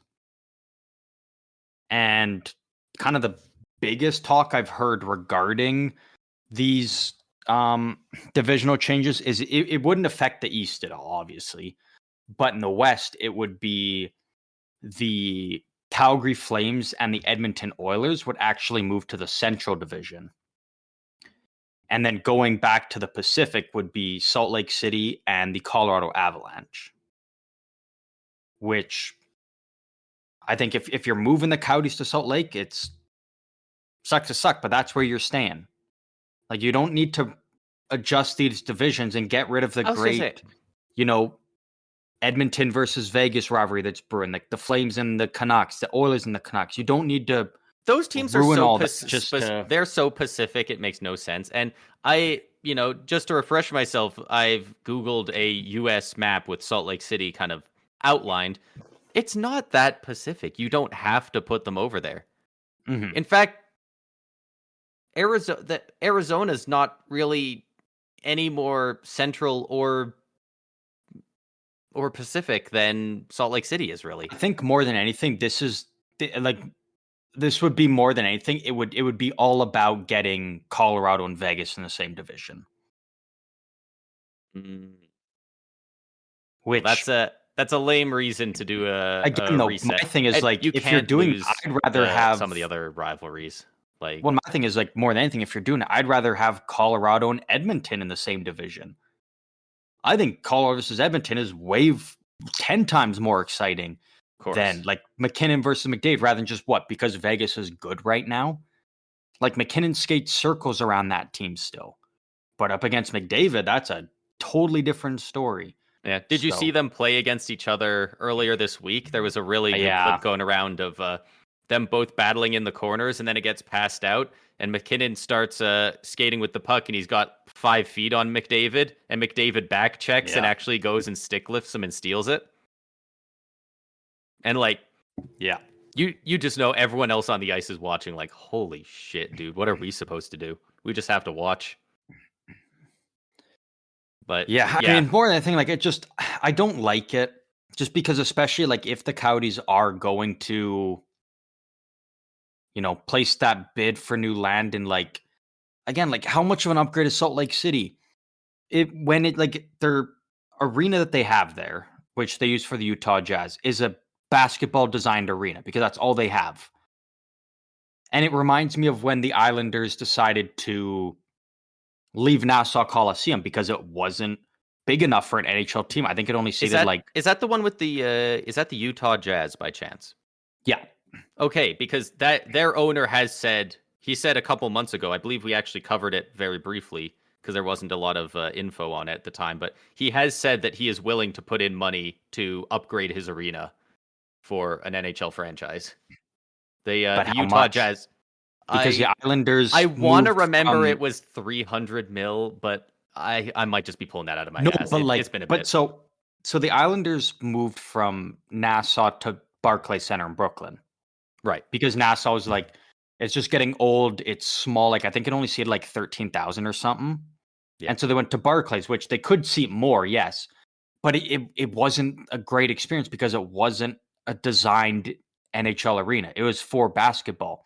Yeah. The Utah Jazz right now, that arena, if it was to hold an NHL team, it could seat 1,200 or 12,000. Yeah. So like, it is more than the 5,000. It's an upgrade, but it's an upgrade, but like low in the NHL. Still the least in the league. Like, if you're relocating the Coyotes, put it somewhere where you could pack, the 16, 17, 18,000 like other teams are. I guess, but at the very least, this would give them a consistent place to be. Like, they don't know if they're doing arena construction, how consistent can they be playing there if there's a bunch of construction going on there and whatnot? And like, how can you upgrade in a building that's already built to fit more people in, really? Like, you can't make it taller or wider, really. So it's like, how do you find the Maybe room you to? can. I really don't know. All Maybe I you know could. is I don't that think you The can, but Utah Jazz owner has said that he's willing to, and then give them an expansion team. that gives me more confidence for Salt Lake City than anything Gary Bettman has lied about over the past 10 Which, years which is with why Arizona. with these rumors, I do think the next expansion team we get will probably be Salt Lake, unless the Coyotes go there and stay there. But it's like the Coyotes are doing everything they can to stay in Arizona. And if they get this new deal, how can you just like to build a new arena? How can you just rip them away and be like, especially with the players, like you said, the guy signed to live in Arizona, to stay in Arizona, not Yeah, go and fucking live in some of them Salt with Lake City. no move clause. Yeah, like not go live in Salt Lake City. Like you could absolutely torch that franchise by moving there if guys like Clayton Keller's just like, hey, I don't want to go live in Salt Lake City. Like I signed in here and whatnot to be a Coyote, to be in Arizona. You're not going to send me to Salt Lake City and be like, stay here. Like I want out. You lose Clayton Keller, you're a dumpster fire team. Logan Cooley, when his deal's done, maybe he's like, hey, I don't want to live in Salt Lake City. I don't want to be here. And you lose him. Like Yeah, it's it just feels like it's good. It could be such a messy situation if they move. it Like could, but at this, it's so hard for me to be too against it, if nothing else, because it's already been so bad for so long with Arizona. nah, I'm dying with the Coyotes, man. If they go down, I'm going down with them. Like, I've been pushing for but hockey in Arizona for they've given forever. us no reason to push for them. They're Like they trying really for a haven't. new arena. They Yeah, did everything they again, could to find anywhere else other than Mullet, and it didn't work to the point where they're willing to go out and build their own entire new arena just they for the Coyotes. they're reaping what they sowed. They didn't want to share with the other team that was in Phoenix, so they had to move. And then they actually got the land for the last place for the thing to get built. And the surrounding people voted, no, we don't want your shit franchise. Get out of here. So they couldn't build the arena. So now they're But looking this for a is second plot. Like, but this is the thing though. nobody wants They're them. They looking weren't at the paying their land. people on time. Like, They're it's just looking been such bad actually a thing ownership. with Arizona. Actually, there is news that came out today that apparently at the start of the season they weren't paying their hotel bills, which isn't great Yeah. for them. But they're looking for land. They found their spot. If they buy the land first of all and then build the arena, it's all the Arizona Coyotes. They're not getting outside fundings from, the city, the fans, the people. Like it's the owner and the team. All their money and everything is going into this. If they're willing to do that, how can you pull them and be like, all right, no, you're done? When they're willing to put everything that they have into trying to make this work. I think you got at least before you make, like, if they lose the auction, all right, I can understand why they're done. But if they go out and win that auction or not, how can you now pull them and be like, nah, you're done? When they're willing It to do all this to just it very to much keep the depends Coyotes alive. on that auction, or if they make the decision before the auction, because you can't make the decision to move them after they win the auction. I think that would be Yeah. wrong. But it's not like you said with the hotels, they weren't paying their stuff. They also weren't paying the previous owner of the what's the other basketball team that's in Phoenix, the The Phoenix Suns. Suns. Yeah. They weren't paying their, I guess, portion of rent for the arena, if you want to call it that.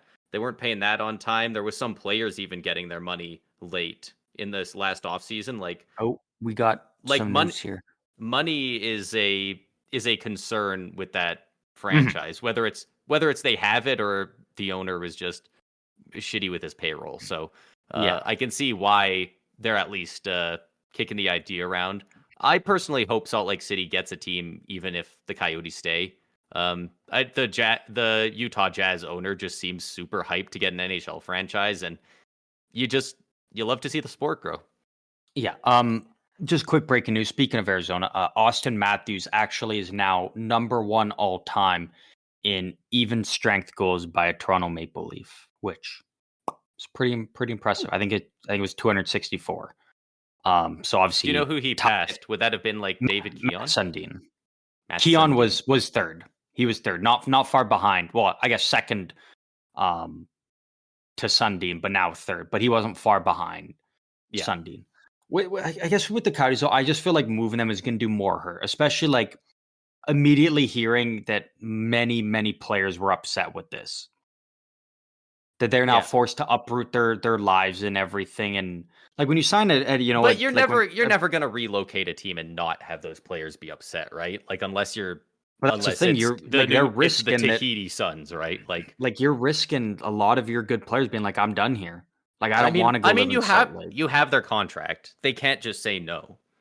But if they demand a trade and say I'm Obviously not they could playing, demand a like trade and they're stuff, but like yeah, which I think very well could be what we see happen. Like how much more of a risk is it doing this compared to them playing in front of 5,000 people for next 4 years? I think the players have loved it so far. Like they said, it's not ideal, but they said the building's still loud, still rocking. They're having fun, and it's the life that they've Mm, created there together. Like to all be like, great, now we all got to move to Salt Lake City. We gotta we signed here so our kids could stay in the same school with their friends. We've created a life here with our friends, and now it's like we gotta all together. We all gotta uproot and go start new lives in Salt Lake City. Like that's not easy for the guys that have committed to staying in Arizona and being a Coyote, and now being like, well, now we gotta move everything to go no, to. but So like more than anything, it's like if we're gonna be I don't know. moving and leaving Arizona, why not go to somewhere else? Like if they don't like Salt Lake City, if we're moving anyways, why not go somewhere else that we would want to live? Which I think is what's going to happen if they do. I think there's going to be a I couple don't think players very that many guys would. I that are think a done. couple might. I don't think it would be too much of an issue though. I think Not for like the really young guys that yeah, like don't really have much weight to throw on, but like yeah. some of the older guys, some of the more veterans or the better players might be like, yeah, I don't like no, Like like I did everything for I the don't know. Coyotes, and if I this is think what you're doing, I'm I just in my mind you would have had to see it coming like a little bit. Like it's not like this is the first time there's been talk of Arizona relocating. no, Like but like it's always been a talk, but with how much reassurance like the team has given the fans and the players of like we're doing everything we can but of to course they're stay here. gonna We're give committed to making reassurance, hockey but work. it's But like, not well, that's the thing. If you're given reassurance, you gotta own it though, and which is what they're trying to do. Like that, I'm just gonna be upset if the NHL rips the Coyotes' feet out from under them before they go to the auction for the land, or if they're yeah. successful with it and they pull them away. Then I Yeah, think they're I just doing a big disservice to I them. definitely don't think they should allow them to go to if they are going to do this, they shouldn't even allow them to go to that uh auction. Like they need to know for sure before that auction if it is going to happen or if they lose the auction then do it. You can't let them win the auction and then do it. I think the That only would way you be do it is if much. they That would just lose. be bad business on either side.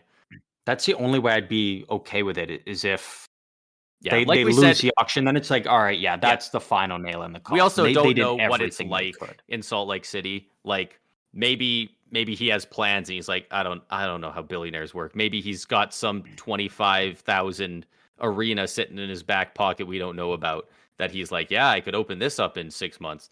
Like if it's a good situation there, I think they should entertain it.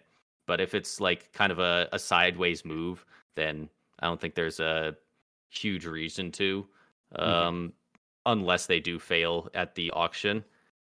One thing that was going around earlier, I actually have it right here, is there was a tweet that Arizona sent out.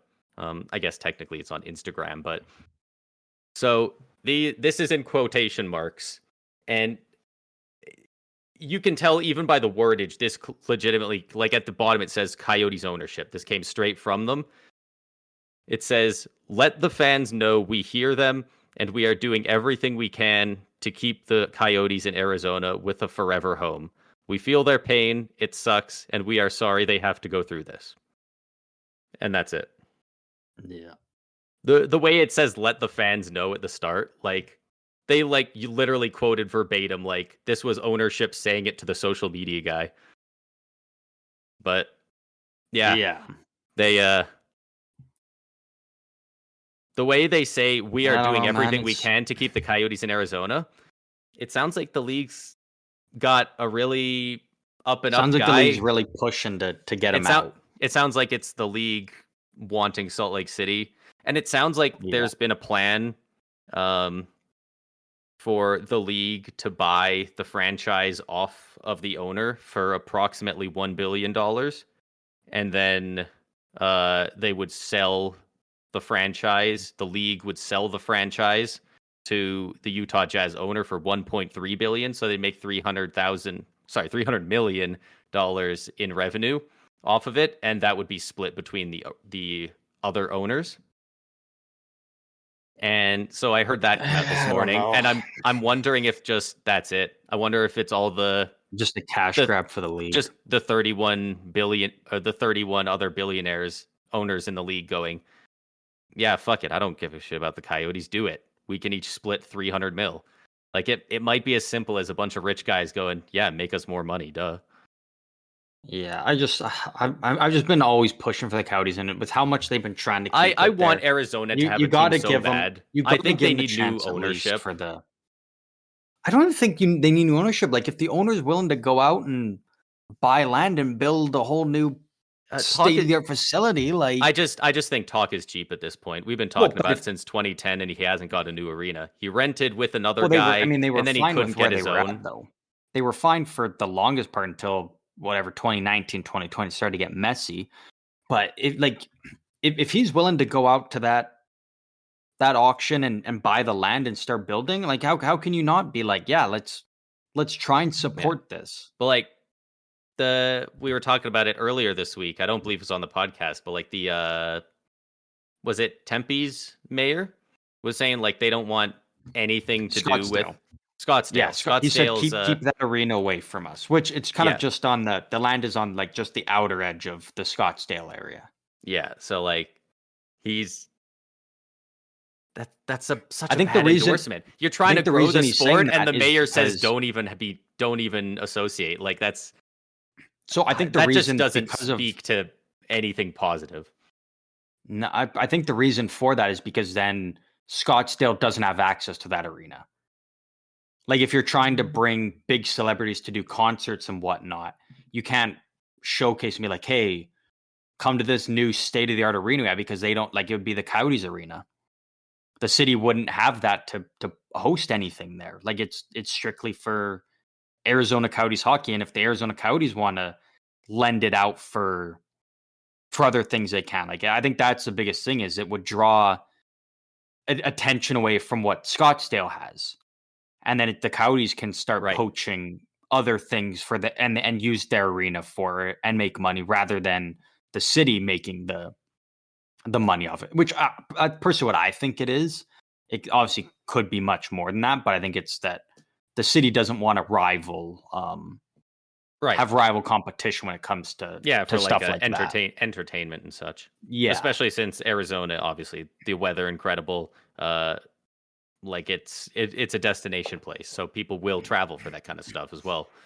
yeah. Um, yeah, It's just I it's a messy situation. I still can't believe yeah, that and it so just hasn't obviously been figured out you're by taking the now. side of Arizona. I'm kind of Oh yeah, hesitantly taking the side of Salt Lake City, but like I'll I die just with the want people to Coyotes. know that I do want the Coyotes to succeed. They've just given me very little reason to think that they can do it. I hope that they win the auction and that the arena gets built in a timely fashion and they stay there and then Salt Lake can get their own team and not have a relocated team.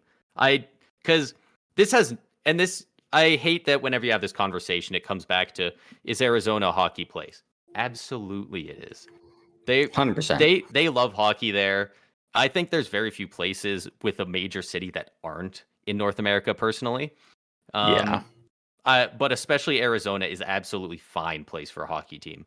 It's the fact that the ownership and their situation has not been good. It has yeah. nothing to do with the fan base not being there for them. No, Well, and I think also they haven't been a good team. exactly.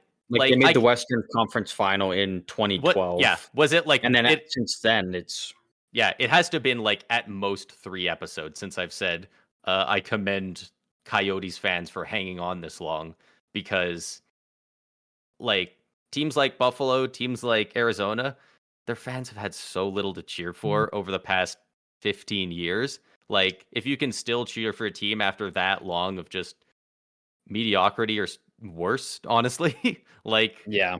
respect as a fan, because like that's rough. Like, it's fun Yeah. to see your team succeed, and if that long without really getting better, that's tough, and it sucks to see. You want to see, you know, Detroit was in the playoffs for a long time. It's nice to see them suck for a while, but eventually you want to see these teams get back up, rebuild, get back into the wild card, and then be a playoff team. Yeah. And we just haven't seen that from some of these teams, and it sucks. Yeah. You'd like to see them hit with more of their draft picks, less guys leaving, more guys coming in, but so Yeah. far it hasn't been the case. Yeah. Yeah. It's just a very messy situation. And like I said, I will fight tooth and nail on behalf of Coyotes fans. I will die on the hill that they should stay in Arizona, but obviously I don't. My say doesn't actually matter in the grand scheme of things, but at least if they go down, I can say I never once wavered. I always back the Coyotes, no matter what. I waver on their ownership, but as far as the fans and the I don't. players go, I think I I'm a think day. they I'm a more day than one deserve to have Coyotes the team fan. there. I'm a day one Coyotes fan.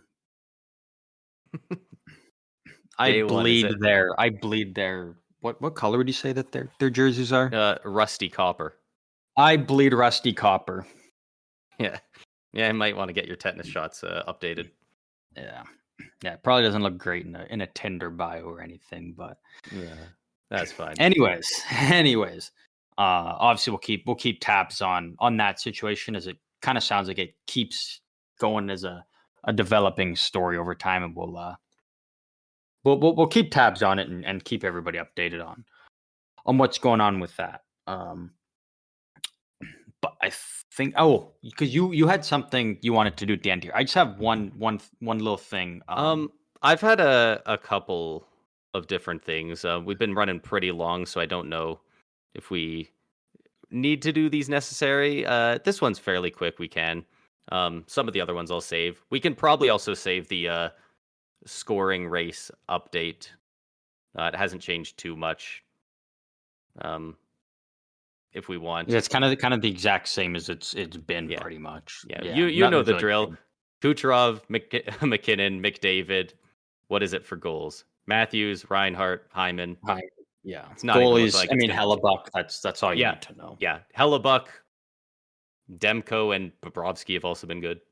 For defenseman, though, I The will say goalies has shout out. not. The goalies has not changed for like months. It's just been Hellebuck and a couple other guys. Yeah, for defenseman, though, I will say shout out to Rasmus Dahlin, who hit 20 goals the other night. Like, he's had a very quiet, solid season. That not, I mean, obviously, with the way that Quinn Hughes, Yossi Makar are playing, like, obviously Dahlin's not getting the talk for the Norris, but he's had a very quietly good season there. And throwing together 20 goals is it's Yeah, Buffalo's has a really, really good defense. they They do. just need to get their goaltending figured out, and I think they can be I think a bit of a UPL will force. put it together in a couple years' time. He's definitely not going to win it, but there have been a couple rumors of Hedman making a couple ballots. Really? For the Norris, and rightfully so. He has easily been a top 5 defenseman this year in the league. I mean, yeah. I mean, I guess he does make the ballot because you get what a 5 resurgence. players on there. But Yeah, like that's what I he mean. wouldn't The he top wouldn't 5. make my top 2. My top 2 is He doesn't make my firmly top locked. 3.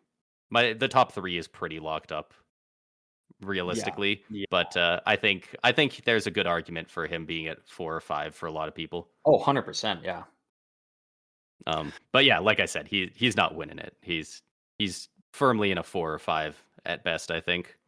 One thing I wanted to ask you, and this will be quick. Sure. So with the heart race kind of heating up in the debate, and especially with where Kucherov and McDavid are at compared to Matthews, it started now this debate of what's more Right. impressive, 70 goals in a season or 100 assists in a season. Yeah. Which to me is kind of crazy. That's even a debate. Like, it's 70 goals. No questions asked, no doubt, in my opinion. So Over the 100 assists. So that was my first reaction to it without any context. And then you hear about, what is it? I think 11 players before have hit 70 goals, something like that. And only 3 people currently have ever hit 100 assists. And that's impressive enough, but I think it's really which guys have done it that puts that stat over the top. Yeah. Gretzky, Lemieux, Bobby Orr. Literally like 99.9% of people's top 3 players of all time are the only guys to do it. Yeah. Like there isn't more elite company without just removing one of those guys and only naming the other 2. Like that's the elite company of NHL history. And because it's those 3 guys specifically, I lean towards 100 assists. If it was Wayne Gretzky, Peter Bondra and Bernie Nichols, I might say 70 goals. But the fact that it's like those 3 is that there isn't more elite company. Like that's the best list to be on. But look at the guys who hit 70 goals in a season though. It's like Wayne Gretzky, Brett Hull, Mario Lemieux, Phil Esposito, McGill. Like Yeah, my thing is like it's you still can not only all Hall of Famers, but all top tier like Hall of Famers, like first ballot guys. But just the fact that it's such a short list and it's literally the 3 best players to ever play the game. see, but it's like you need a goal to get an assist. You can get a goal without assist. And with assists, like there's also secondary That's assists. fair. Like if it's you get 100 assists and 100 primary 70 assists. to 70 to 75 are primary, okay, but it's like 70 goals, man, is like Yeah. I don't know. It's just when you're looking They're like both it's both. insanely Oh yeah, both insanely insanely high impressive. regard. But I think like just 70 goals is just like that. That's just absurd, especially like we haven't seen it. I mean, we haven't seen either in forever. But I think if you're able to put up 70 goals, uh, like that, I think it is just insanely impressive. Does that mean that I would have Matthews for the heart? No, but between those two, because that's kind of a debate that's risen. It's going From this around a lot because lately. we will see Matthews hit. I'm assuming we'll probably see Matthews hit 70 goals, and then we'll probably see both Kucherov and McDavid hit 100 assists this season. But which is like it's pretty wild. impressive. Yeah, like it's incredible that we're even Kucherov talking really about heard all of people that. say, "Wow, McDavid might hit 100 assists," and he went, "Oh yeah, yeah. We'll see who gets there first." Yeah, he's like, you think it's so impressive that he's doing it, now watch when I do it. Yeah, like the amount of season people are having is just insane. Legitimately, I was talking with some people online about it earlier. We could legitimately see every major award go to somebody different, and like none of them would be wrong answers. Yeah, Matthews wins the Rocket. Like Kucherov winning the Art Ross.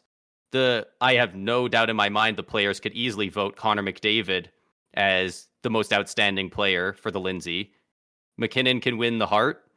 You can have whoever win the Norris. Like you could literally have all those awards go to different people, and I think they're all very much well within reason. yeah. They're not Everybody bad could picks. get their own hardware for what they've done this season. Because it's crazy to think that like one of them might get nothing for what they've done. Yeah. Like it's just crazy how competitive it's been. Yeah. But you said you had something here. Yes, I just wanted to highlight the New York Islanders and how streaky they've been this year. We kind of mentioned it before, but we didn't have it pulled up like I do now. For their schedule this year, and it's just some of these streaks are crazy, especially as of late. So currently they're on a 1, 2, 3, 4, 5, 6 game win streak.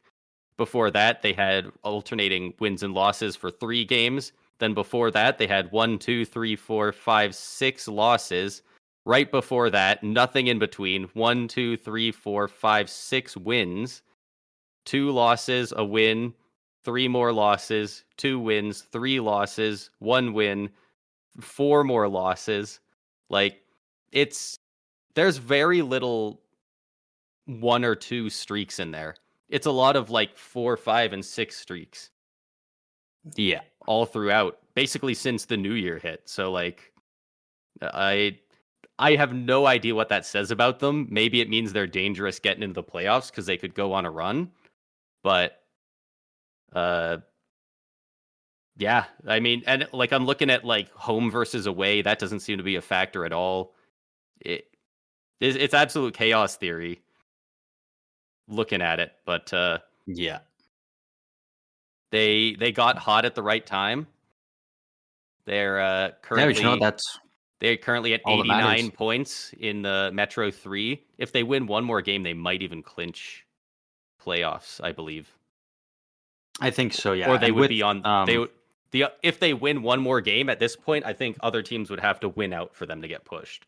Because yeah. the Penguins are 3 points back with the same amount of games played. Washington is 4 points back with the same amount of games played. Like it's Yeah. very close.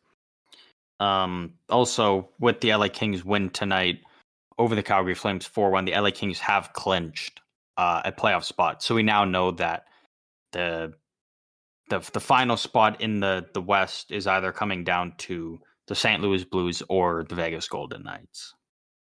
Yeah. Those are the only two teams left fighting out for that final spot. And Vegas still even could pass LA in clinching, and then LA could end up in that second wild card spot. But we know LA is for sure making the playoffs. It's just, do they hold on to that third spot? Does Vegas overtake them, or does St. Louis jump over Vegas? It's not likely, but it could happen. But it is possible. It is still very possible. Yeah. Yeah.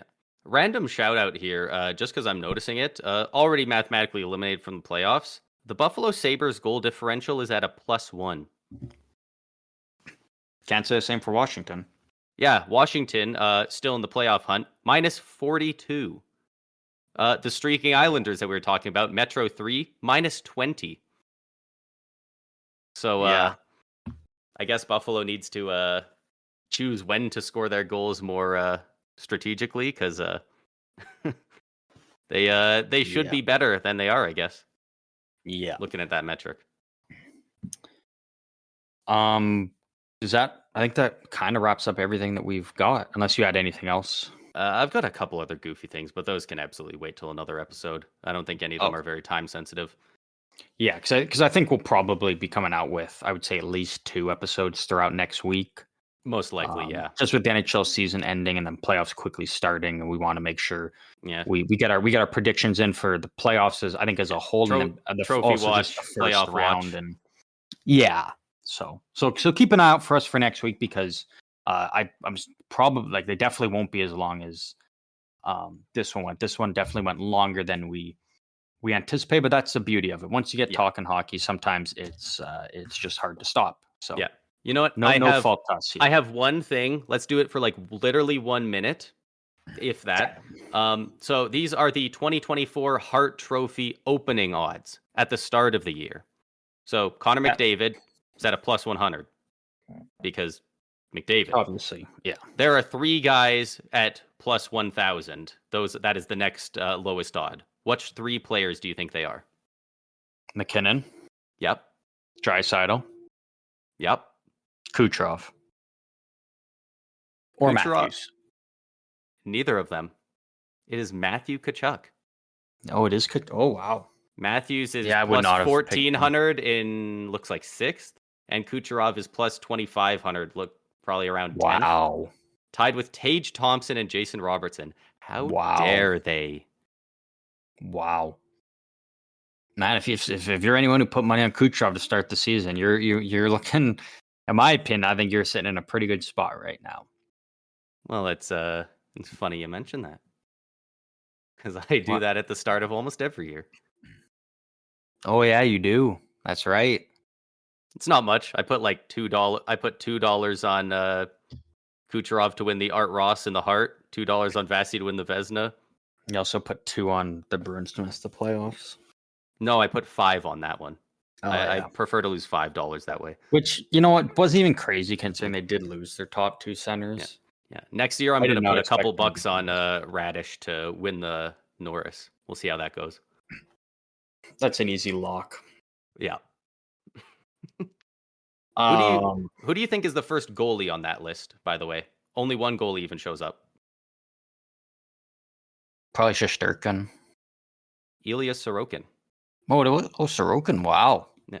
Which I I guess did. makes sense because for the Hart Trophy, you have to carry your team. I mean, I So guess. I Yeah. can see it for the That does, Islanders for I sure. can see that. Yeah. But it's just interesting to look at. Kind of lost his starting job lately, though. Yeah. Well, dude, Varlamov's been. Varlamov's been insane.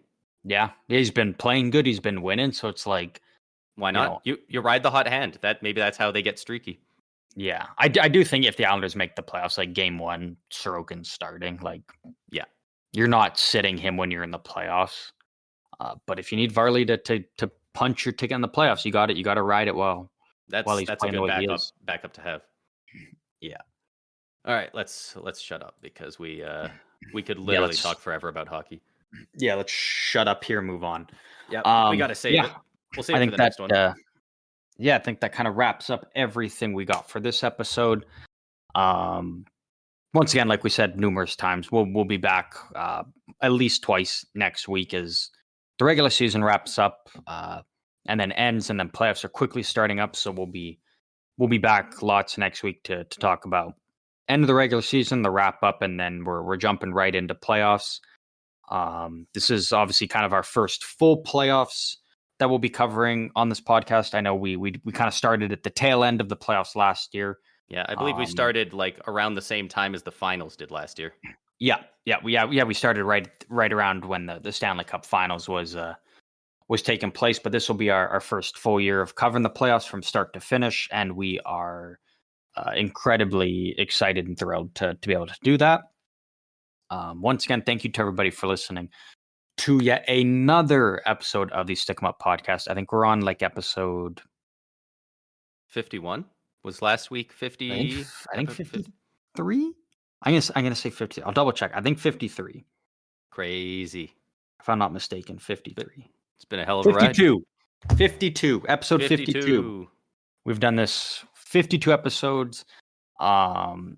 And we love the support we've been getting from you guys. We've been getting more and more as it goes on. And yeah, it's a lot of fun. It is. We really enjoyed doing this, and with the regular season wrapping up and playoffs starting, we would love to chat with you guys a bit more, and you can do that with us over on our socials. We are on Instagram, TikTok, and Twitter at SEU Hockey. Pop in there, tell us, who do you think is going to win the Hart? What are kind of your playoff predictions? If you got any bold predictions, we would love to hear about them. We'd love to talk about them on the podcast here. So any thoughts, questions, predictions you have, feel free to let us know, because we'd really love to keep engaging with you guys and talking hockey with you guys, especially come playoff time here, because it is the most exciting time of the year. Yeah, absolutely. And just because we slightly glossed over it, one last shout out again to Sidney Crosby moving into 10th all time in NHL points. That's we kind of glossed over it a bit. That's massive. It's huge, and it really just shows how just incredible he is, and he's still got a lot more left in the tank. Yeah. Like he's through the injuries and continue to climb that list. Yeah. I already had him there, but for me, this solidifies him in the top 5 all-time players. Oh yeah, without a doubt. But yeah, once again, shout out to Sidney Crosby, and shout out to you guys for sticking with us through the season as we roll into the playoffs here. Thank you guys for listening, and we will see you guys multiple times next week.